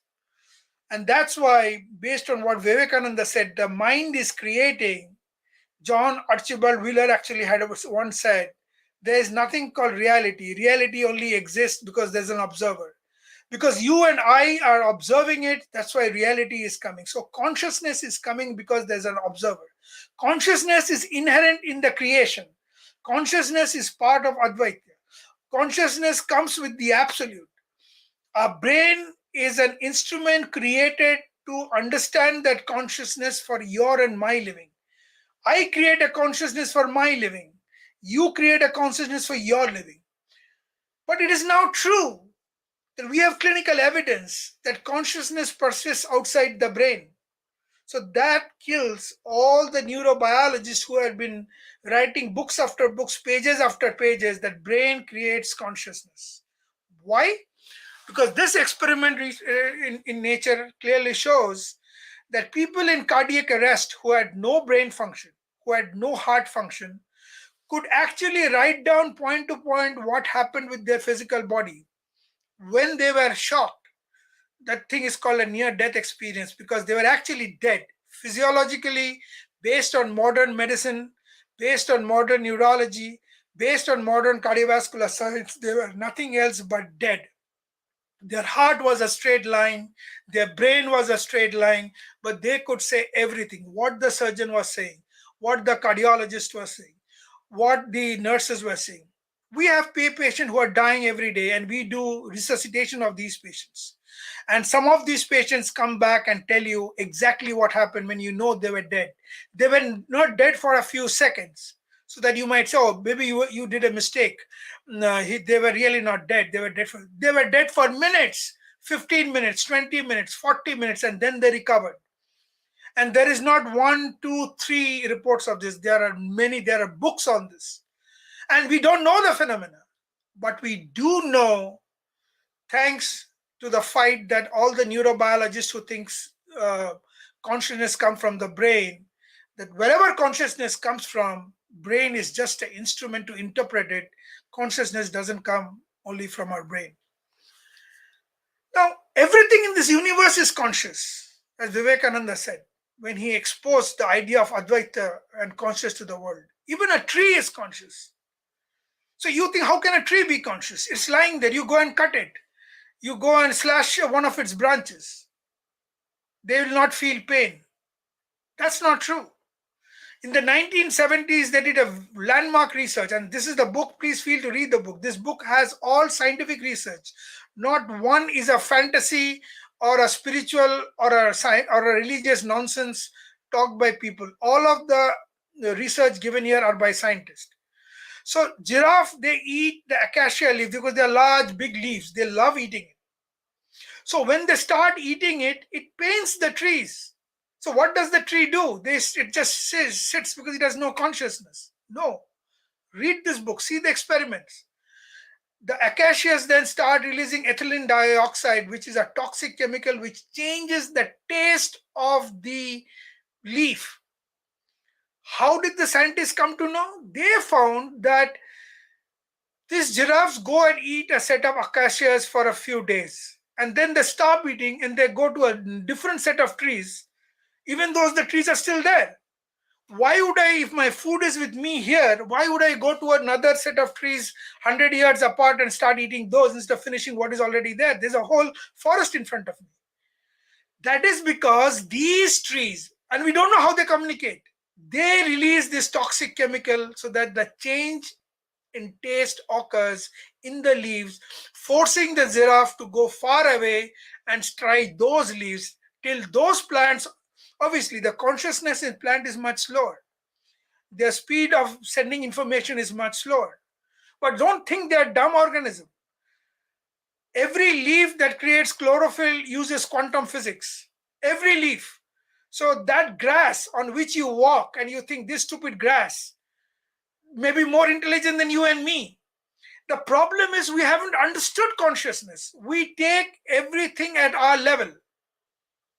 A bird which goes 6,000 miles from Siberia to Africa during winter when it is minus 70 in Siberia uses quantum physics in its brain as a GPS system to drive it to show the path over Earth to go from north to the south.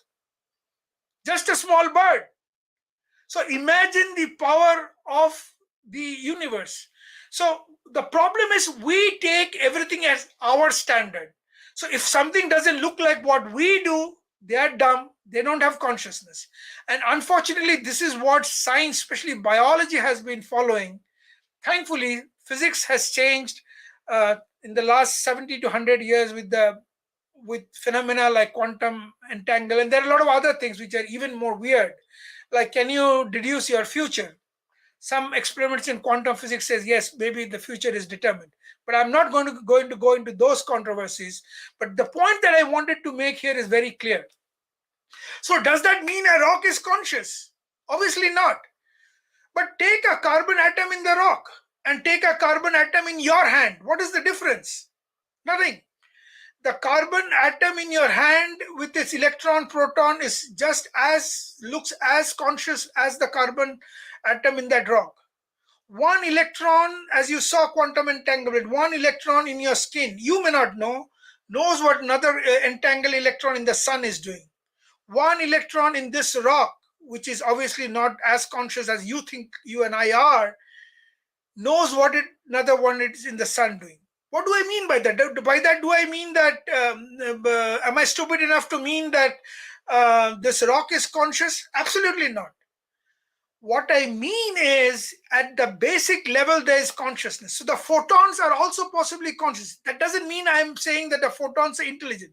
Photons have consciousness like you and me. Photons have emotion. Photons are sad because they are buzzing like electricity. I'm not saying that. There is some amount of consciousness which we still to find. And this is not me who is saying that. David Chalmers, one of the radical thinkers in the field of consciousness, who has some of his theories look like as if they've been picked up from Advaita. I don't know if he really picked it up or they're his own. Actually says that there is consciousness in everything. Every photon, electron has some amount of consciousness, which you still don't know, because they behave in a way which makes us believe they do have some amount of, I don't know if you should call it primitive or if you should call it inherent consciousness. So consciousness is part of this infinite creation. The consciousness we see is what we need. I need consciousness to stay as a human being. A snake needs consciousness to live a life of a snake. An alligator needs consciousness to reproduce, have a life of an alligator. That doesn't mean that the brain of the snake creates consciousness. It doesn't mean that your and my brain creates consciousness. Yes, your and my brain interprets consciousness. And when we go past the brain, as Advaita says, as Vivekananda says, when we cross that brain, when we cross those ripples, when we go to the next understanding of the brain in deep meditation, we understand, as Vivekananda said, the work of the universe, the work of the absolute. Even in human brain, take for example the area 1819 I talked about. Area 1819 has got more than 1 trillion neurons. So can you imagine the amount of energy it will be required for us to run our brain on a daily basis? We have enough evidence that that energy cannot be provided by the body. We do not have enough ATP. ATP is the coin or the currency for energy in the body to supply to the brain. So there's a large number of physicists and biologists who think brain uses quantum fuzziness. I don't want to go into details, is something called superposition, where one electron can be in multiple places. That's what something like that brain uses for memory. Brain uses for some of its emotion. Brain uses for its computing abilities. So, in other words, going back to what Swami Vivekananda said, it's your mental thought which is creating the world. If your thought is beautiful, it'll be beautiful. If thought is ugly, it'll be ugly. The whole world is in our minds. The mind is creating this reality. If that is what Advaita meant as virtual reality, I don't know. If that is what is meant by Maya, I don't know. But the fact is, what you see is not reality. What you see is the reality made by your brain. Now, let's go to this video and see what one of the prominent neurobiologists of Our today conscious says. experiences of the world around us and of ourselves within it are kinds of controlled hallucinations that happen with, through, and because of our living bodies. Let me give you a couple of examples of all this. In the rubber hand illusion, a person's real hand is hidden from view, and that fake rubber hand is placed in front of them. Then both hands are simultaneously stroked with a paintbrush while the person stares at the fake hand. Now, for most people, after a while, this leads to the very uncanny sensation that the fake hand is, in fact, part of their body. And the idea is that the congruence between seeing touch and feeling touch on an object that looks like a hand and is roughly where a hand should be is enough evidence for the brain to make its best guess that the fake hand is, in fact, part of the body.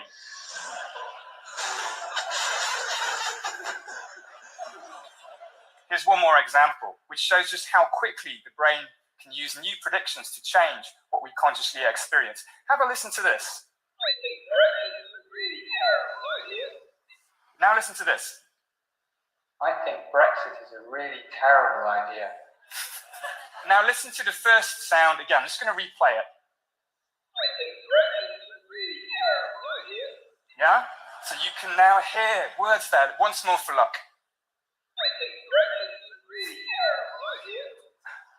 Okay, so what's going on here is the remarkable thing is the sensory information coming into the brain hasn't changed at all. Instead of perception depending largely on signals coming into the brain from the outside world, it depends as much, if not more, on perceptual predictions flowing in the opposite direction. We don't just passively perceive the world, we actively generate it. So our experiences of the world around us and ourselves within it, well, they're kinds of controlled hallucinations that have been shaped over millions of years of evolution to keep us alive in worlds full of danger and opportunity. We predict ourselves into existence. Let me give you one more example of perception as this active constructive process. In this panoramic video, we've processed the footage using an algorithm based on Google's Deep Dream to simulate the effects of overly strong perceptual predictions, in this case to see dogs. The result looks very much like the kinds of hallucinations people might report in altered states or perhaps even in psychosis. Now think about this for a minute. If hallucination is a kind of uncontrolled perception, then perception right here and right now is also a kind of hallucination, but a controlled hallucination in which the brain's predictions are being reined in by sensory information from the world. In fact, we're all hallucinating all the time, including right now. It's just that when we agree about our hallucinations, we call that reality. So excellent point makes it very clear that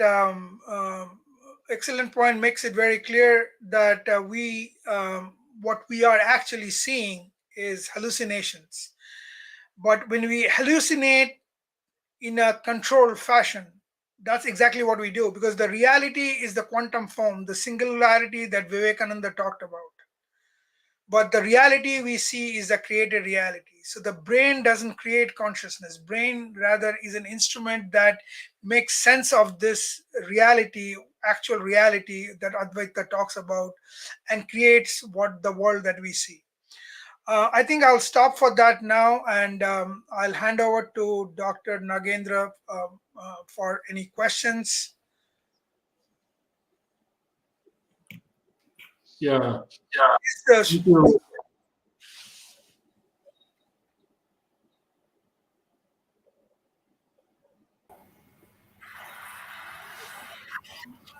Yeah. Shall I? We are, Dr. Nagendraji, we are already short in time, so I think We can one or have two one or two questions, questions. maximum 1 or 2 questions, Sure, sure. Right. because the Thank program you. is already 2 hours. Okay. Thank you. Yeah. So I'll thank Dr. Ray for his wonderful exposition, giving the insights from biological science, neuroscience, and quantum physics, integrating and culminating that brain is a wonderful predictive.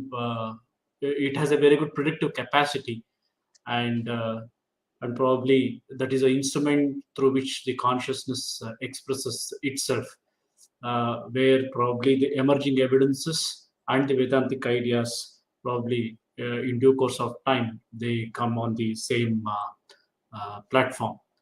So the few couple of things or the observations with the Dr. Ray's presentation when he said about the beta waves or the gamma waves that comes with the meditators, even when they are not meditating, probably is the wonderful signatures of the trait characteristics of a long-term meditators.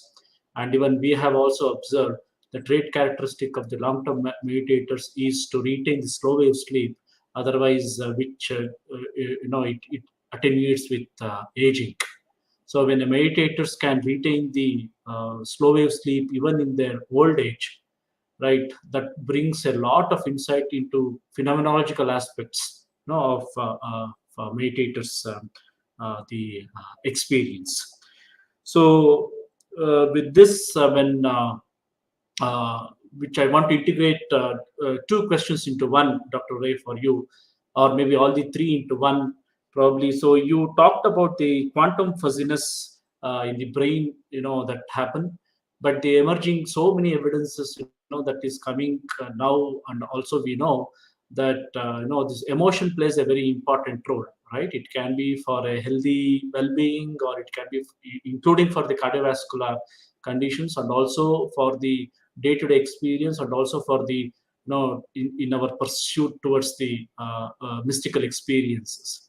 So for this emotion, the heart brain interaction plays a very, very important role. So what is your thoughts on the quantum fuzziness that can happen even in the at the heart, and probably that interact with the brain can bring about these various grades of emotional experience? Yeah, so I think that's a very excellent questions. So the problem is that we modern medicine is still at its infancy, trying to understand the heart-brain connections. Other than finding a few nerves that come from the frontal lobe to the heart that can actually cause what is known as sudden cardiac death. When those nerves get excited, the heart completely stops. That's called sudden cardiac death. We just don't know any other connection. But there is a big field of understanding that there is a quantum element both in the heart as well as the brain, and that quantum element, and I'll tell you why. Let me give you first the before I tell you what my thought process is after so many years of meditation and what the science is. So first let me give you the science that is known. So the science that is known is that now in the next 15 minutes I'm depressed for whatever reason. So what happens? There is release of a bunch of chemicals in my blood, like interleukin 6, TNF alpha. All this makes my heart goes fast. These will cause inflammation. They will lead me to have inflammation in my blood vessels, causing heart attack, causing stroke. And this happens with very minor things. Like, for example, I'm just worried whether my son will do good, say, in the next exam. Something very frivolous, which all of us do. Or I have a long trip to go, whether my car will be able to make that long trip. I have an old car. But all these so-called thoughts is physically transformed into releasing chemicals inside the body by the heart and other organs like the endocrine, the inner side of all the blood vessels are called the endothelium. Heart is also lined by endothelium. So the heart is not considered a single organ. The heart and all the blood vessels in our body is together considered a single organ because their mechanism of function is same. So there are some indication that when we are emotionally thinking of adverse things, there are physical changes and release of chemicals by the heart and these endothelium, which propels us to have heart attacks, strokes, and other things. Now, the question is the amount of energy we have. As you know, anything in the body needs energy. I mean, whether I'm moving my hand, that needs energy. I need to create ATP. The ATP will be used by the muscle to move my hand. So my brain nerves also need energy. Even the thinking that I'm going to move my hand will need multiple thousand ATP molecules. It's completely clear now that these ATPs are not enough to create the brain that the simple man has in his daily life. Leave alone somebody who's a meditator. Forget about him. A normal man. So where is this energy coming from? The energy is coming from because we are using something called superposition. So the energy that is there in one position, what is superposition? Superposition means that an electron can be in Calcutta or it can be in Delhi, it can be in Washington, it can be in Los Angeles, in both the places. And until you are really finding out that it is an electron and where it is, you never know where it could be in both the places. So this quantum fuzziness is being used by the brain. So the ATP, just like what a plant does. How does a plant create chlorophyll? Using quantum physics. If you take a plant, if it takes the photon from the sun, takes it to the chlorophyll filling center, the factory, which makes chlorophyll, that will require a lot of time, lot of energy. But the plant doesn't have time for that. Plant doesn't have energy for that. Where does the energy come? By quantum mechanics. So that electron, the photon is, the plant takes for granted the photon is present in both the places. It is there where it strikes as well as in the chlorophyll factory. Similarly, our brain possibly uses that superposition capability to do this work. The other thing is, for example, in biology, there's a concept that you need this much of solution to do this much. Like there's a hill. So to cross the hill and go to the other side, you have to walk up the hill. That needs energy. But if you're in a quantum superposition, you're both on this side of the hill as well as that side of the hill. So the energy requirement that is required by the hill is not required at all. Does that make sense? So now, how does heart and brain do that? We don't know. Is there a non-physical way of it doing it? Possibly yes, but we do not know. But what we do know is that there's only one nerve. The upper part of the heart is supported by vagal nerve. Vagal nerve is the parasympathetic nerve. And as you know, all yoga techniques, whether you start meditating or whether you do pranayama, every meditating technique, all the breathing technique increases parasympathetic drive and decreases sympathetic drive. So does that means there is some sort of consonance you achieve when you practice pranayama? We don't know. But that's what rishis have done for thousands of years. So there could be a connect where heart itself as a quantum organ and brain itself as a quantum organ works. Like for example, the gut. Gut now we know has more than 1 million neurons. Gut is an independent A. So we do not know about the heart. And there is enough evidence that abnormality in the heart's nerves can cause something called arrhythmias like atrial fibrillation. So does heart have a brain of its own? It's quite possible. Maybe in the next 50 years we'll decipher it. I hope that explains your question. It is not a very simple answer, but that I think is one way by which we can try to explain, and that's one of the ways where science is going ahead, trying to find out if what are the other means other than the physical connection by nerves from the brain to the heart to do these things.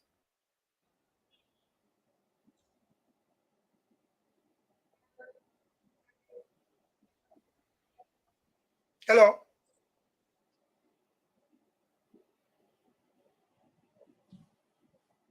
Hello.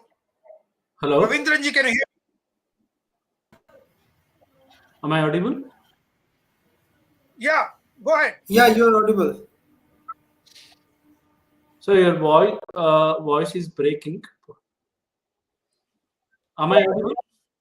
Yeah, you're clearly audible. Go ahead, Ravindraji. Go ahead. Please go ahead. Hello. Go ahead. So thank you Dr. for the So you told that any yoga or the pranayama practices, it increases the vagal tone. and probably the polyvagal theory is one of the most prominent theory, okay, that talks about the interaction between mind and brain, and how the different qualities of the mind also uh, can be cultivated by enhancing the vagal uh, tone. So probably from the biological sense, that is the vagabond nerve is probably the link, from the brain, heart, and also probably to the gut, and where you have that unison. So now No, we have come in the state that we no, cannot isolate the brain completely. no, Ravindraji, I no, I said, yeah, vagal nerve is a relation, but I don't think Vegas is the only thing. There can be other non-local Yeah, connections, just like de Broglie came out with non-local connections in the universe. So there may be non-local connection also. Remember, in Hindu philosophy, this physical body is ensheathed by multiple other bodies. So there may be non-local connection in the quantum level between the heart and the brain and the gut, which you do not know. Vagal nerve is just yes, the, like, I think vagus nerve is as what Ramakrishna said, that I wanted to take a bath in the ocean, but I just reached the beach. So vagal nerve is just that beach. It is the physical body has the vagus nerve, but there may be other non-local means which we need to find out by research. That's what I meant. yeah. Okay, so with these, I'm very sure that this webinar was a wonderful feast. Hearing Swami Atma Priyanji Maharaj giving is a wonderful exposition from the Indian philosophical point of view about the consciousness, and at the different levels, okay, of the acquiring the knowledge. And Dr. Ray has also gave his views on integrating the biology, physiology, okay, and the quantum physics. At the end of the day, we came to know that the brain is not the ultimate of, that everything. Even I'm from the neuroscience institute, but humbly I accept that yes, the brain is not the ultimate of, whatever the I mean the consciousness or the mind that that we are talking about. It's a very very limited concept of consciousness that actually we talk about over here. But because it is brain is more predictive in nature, so we tend to reduce its consciousness, okay, to the brain. But I'm very sure that some of the musings, now that is emerging from the different field of the modern science, I'm very sure in decades to come, the both the Vedantic ideas and the various field of science, they will start, discussing in the or their views will be on the same platform. So, from the Center for Consciousness Studies, where I work in the National Institute of Mental Health and Neurosciences, Bangalore, one of the most pioneer institute for the neuroscience uh, in India and as well as in the world. So, I give my the greetings from Center for Consciousness Studies, and I thank all the organizers and Dr. Ray for giving me this opportunity to moderate such a wonderful webinar today on this auspicious occasion of Swami Vivekananda's birth anniversary. Thank you very much. Thank you, Dr. Ravindra. Now it's my honor to introduce Brother Sankara. Brother Sankara is the current spiritual director and resident minister of the Vedanta Center of Atlanta. Swami Prabhavanand accepted Gary Camper as a disciple in 1973 and gave him the name Sankara in 1975. Swami Swananda initiated Brother Sankara in 1977. For the next 33 years, Brother Sankara continued his life as a householder and served as the Swami and the Vedanta Society of Southern California in various capacities, including Secretary of the Board of Trustees. He received Brahmacharya vows after his life of 48 years died in November 2009. In June 2010, Swami Swananda appointed Brother Sankara as resident minister of the Vedanta Center of Atlanta. He began serving here in August. Previously, under Swami Swananda's direction, Brother Sankara assisted in founding the Vedanta Center of Greater Washington, Vivekananda Retreat regularly, and Ramakrishna Vedanta ashrams in different places. He also helped establish several non-profit religious organizations, including American Service to India and the Ramakrishna Foundation. Over to you, Brother Shankara. Thank you so very much. This is such an honor to participate in such an elevated discussion of Swami Vivekananda's role. In thinking about this, I decided to take the tack that not everyone would know about Swami Vivekananda's development of his role. And so, before I start my prepared remarks, let me just say that Swami Vivekananda has been my hero since 1975, when I read the collection of talks published as Jnana Yoga. At that time, I implored Vivekananda to make me a part of what he was doing. Make me a part of this, I said. That prayer was graciously answered, and I suspect that that's why I am sitting here talking with you this afternoon. So, about Swamiji and his role as he developed it here in the West. After his great success at the Parliament of Religions in September of 1893, Swami Vivekananda, most of the time I'll now call him Swamiji, Swamiji toured many parts of the US. His popularity offered the opportunity to speak on life and religion to what were often large, enthusiastic crowds. Major newspapers across the country loved to run stories on Swamiji. They had plenty to write about. His relentless schedule of talks, classes, and informal gatherings with society's elite earned Swamiji the title, that cyclonic monk from India. That cyclonic monk from India. For example, the New York Critique wrote, "He is an orator by divine right, and his strong, intelligent face in its picturesque setting of yellow and orange was hardly less interesting than those earnest words and the rhythmical utterance he gave them." This is just one of many, many stories run along that line. By early 1895, weary after nearly 2 years of touring and speaking, Swamiji was grateful to find refuge at Thousand Island Park in upstate New York. He was invited there in the summer of 1895 by Mary Dutcher, an artist who had attended his spiritual classes in New York City.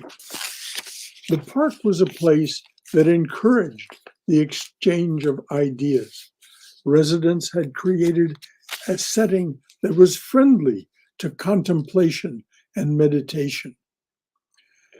It had already attracted such speakers as Susan B. Anthony and Frederick Douglass. Yet Swamiji's experience of the park became significant in a very different way. Early in his stay there, for the second time in his life, he entered Nirvikalpa Samadhi, the state of full God realization, Brahmajnana. The first time was in India in 1886. At Kashipur, near Kolkata, a team of Sri Ramakrishna's disciples was providing round-the-clock care for the master during his last illness. Swamiji was their leader. Many years later, in 1898, Swamiji told this story to Swami Saradananda, his brother disciple. One day, in the Kashipur garden, I had expressed my prayer to Sri Ramakrishna with great earnestness. Then in the evening, at the hour of meditation, I lost consciousness of the body and felt that it was absolutely non-existence. I had nearly merged in the Supreme, but I had just a trace of the feeling of ego, so I could again return to the world of relativity from the samadhi.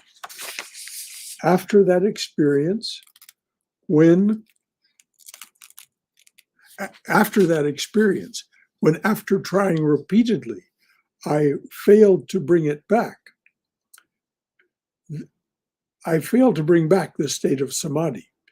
On informing Sri Ramakrishna about it, he said, and this is a quote from the Master, "If you remain day and night in that state, the work of the Divine Mother will not be accomplished. Therefore, you won't be able to induce that state again. When your work is finished, it will come again." The Master said that when it did come, Swamiji could then leave the world at will. I'll repeat that. The Master said that when it did come, that second samadhi, Swamiji could leave the world at will. But as we know, Swamiji did not go. He finished his retreat at Thousand Island Park, then stayed with us for another 7 years until July 4th, 1902. Most of those last 7 years were spent continuing his work here in the West. We get a glimpse of why Swamiji stayed on February 2nd, 1896.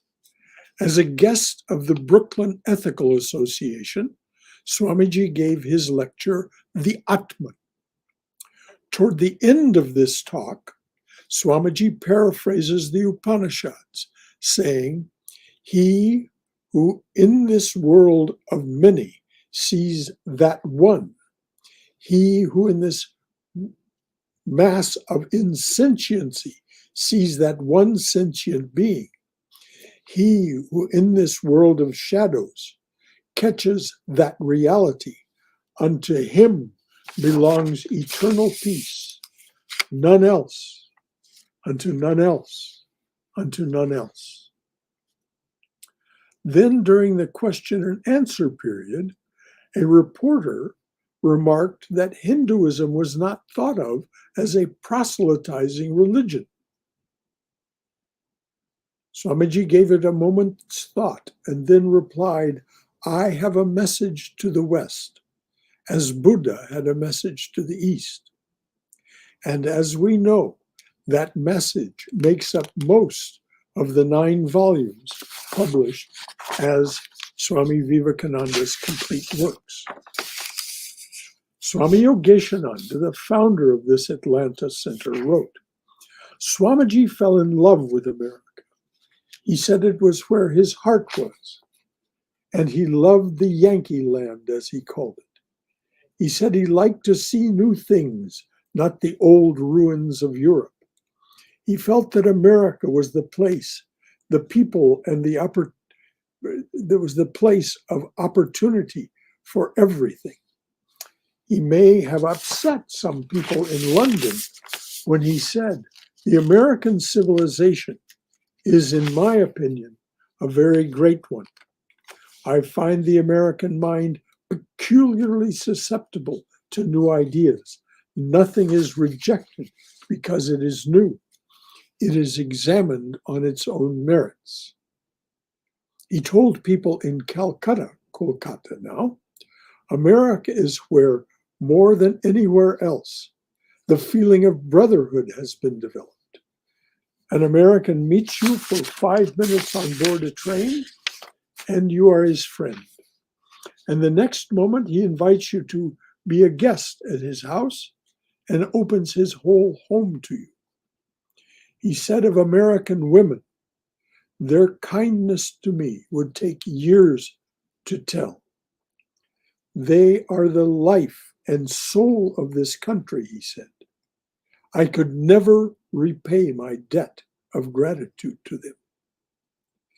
Yet, as we can see from this incident, Swamiji intended to do so. In 1900, he told an American devotee in San Francisco, "See, I have to be born, I have to take birth again." He told an American devotee in San Francisco, "See, I have to take birth again." "Why?" Swamiji asked the devotee. "Because," he replied, "I have fallen in love with human beings." Because I have fallen in love with human beings.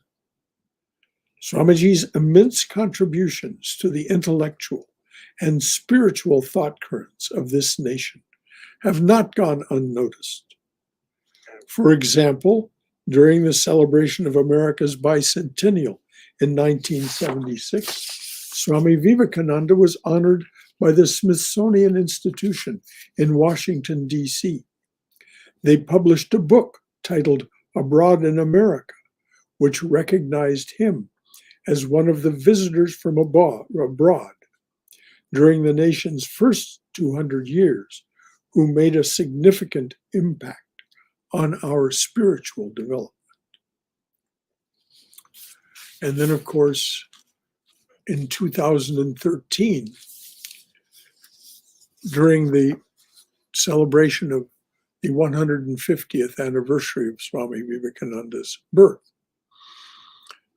both the New York Times and the Wall Street Journal, two of the most prestigious and influential newspapers in the United States, published two-page spreads, 2 pages, 2 full pages of the newspaper, identifying Swami Vivekananda as the one who brought a great intellectual and spiritual thought current into America and vivified our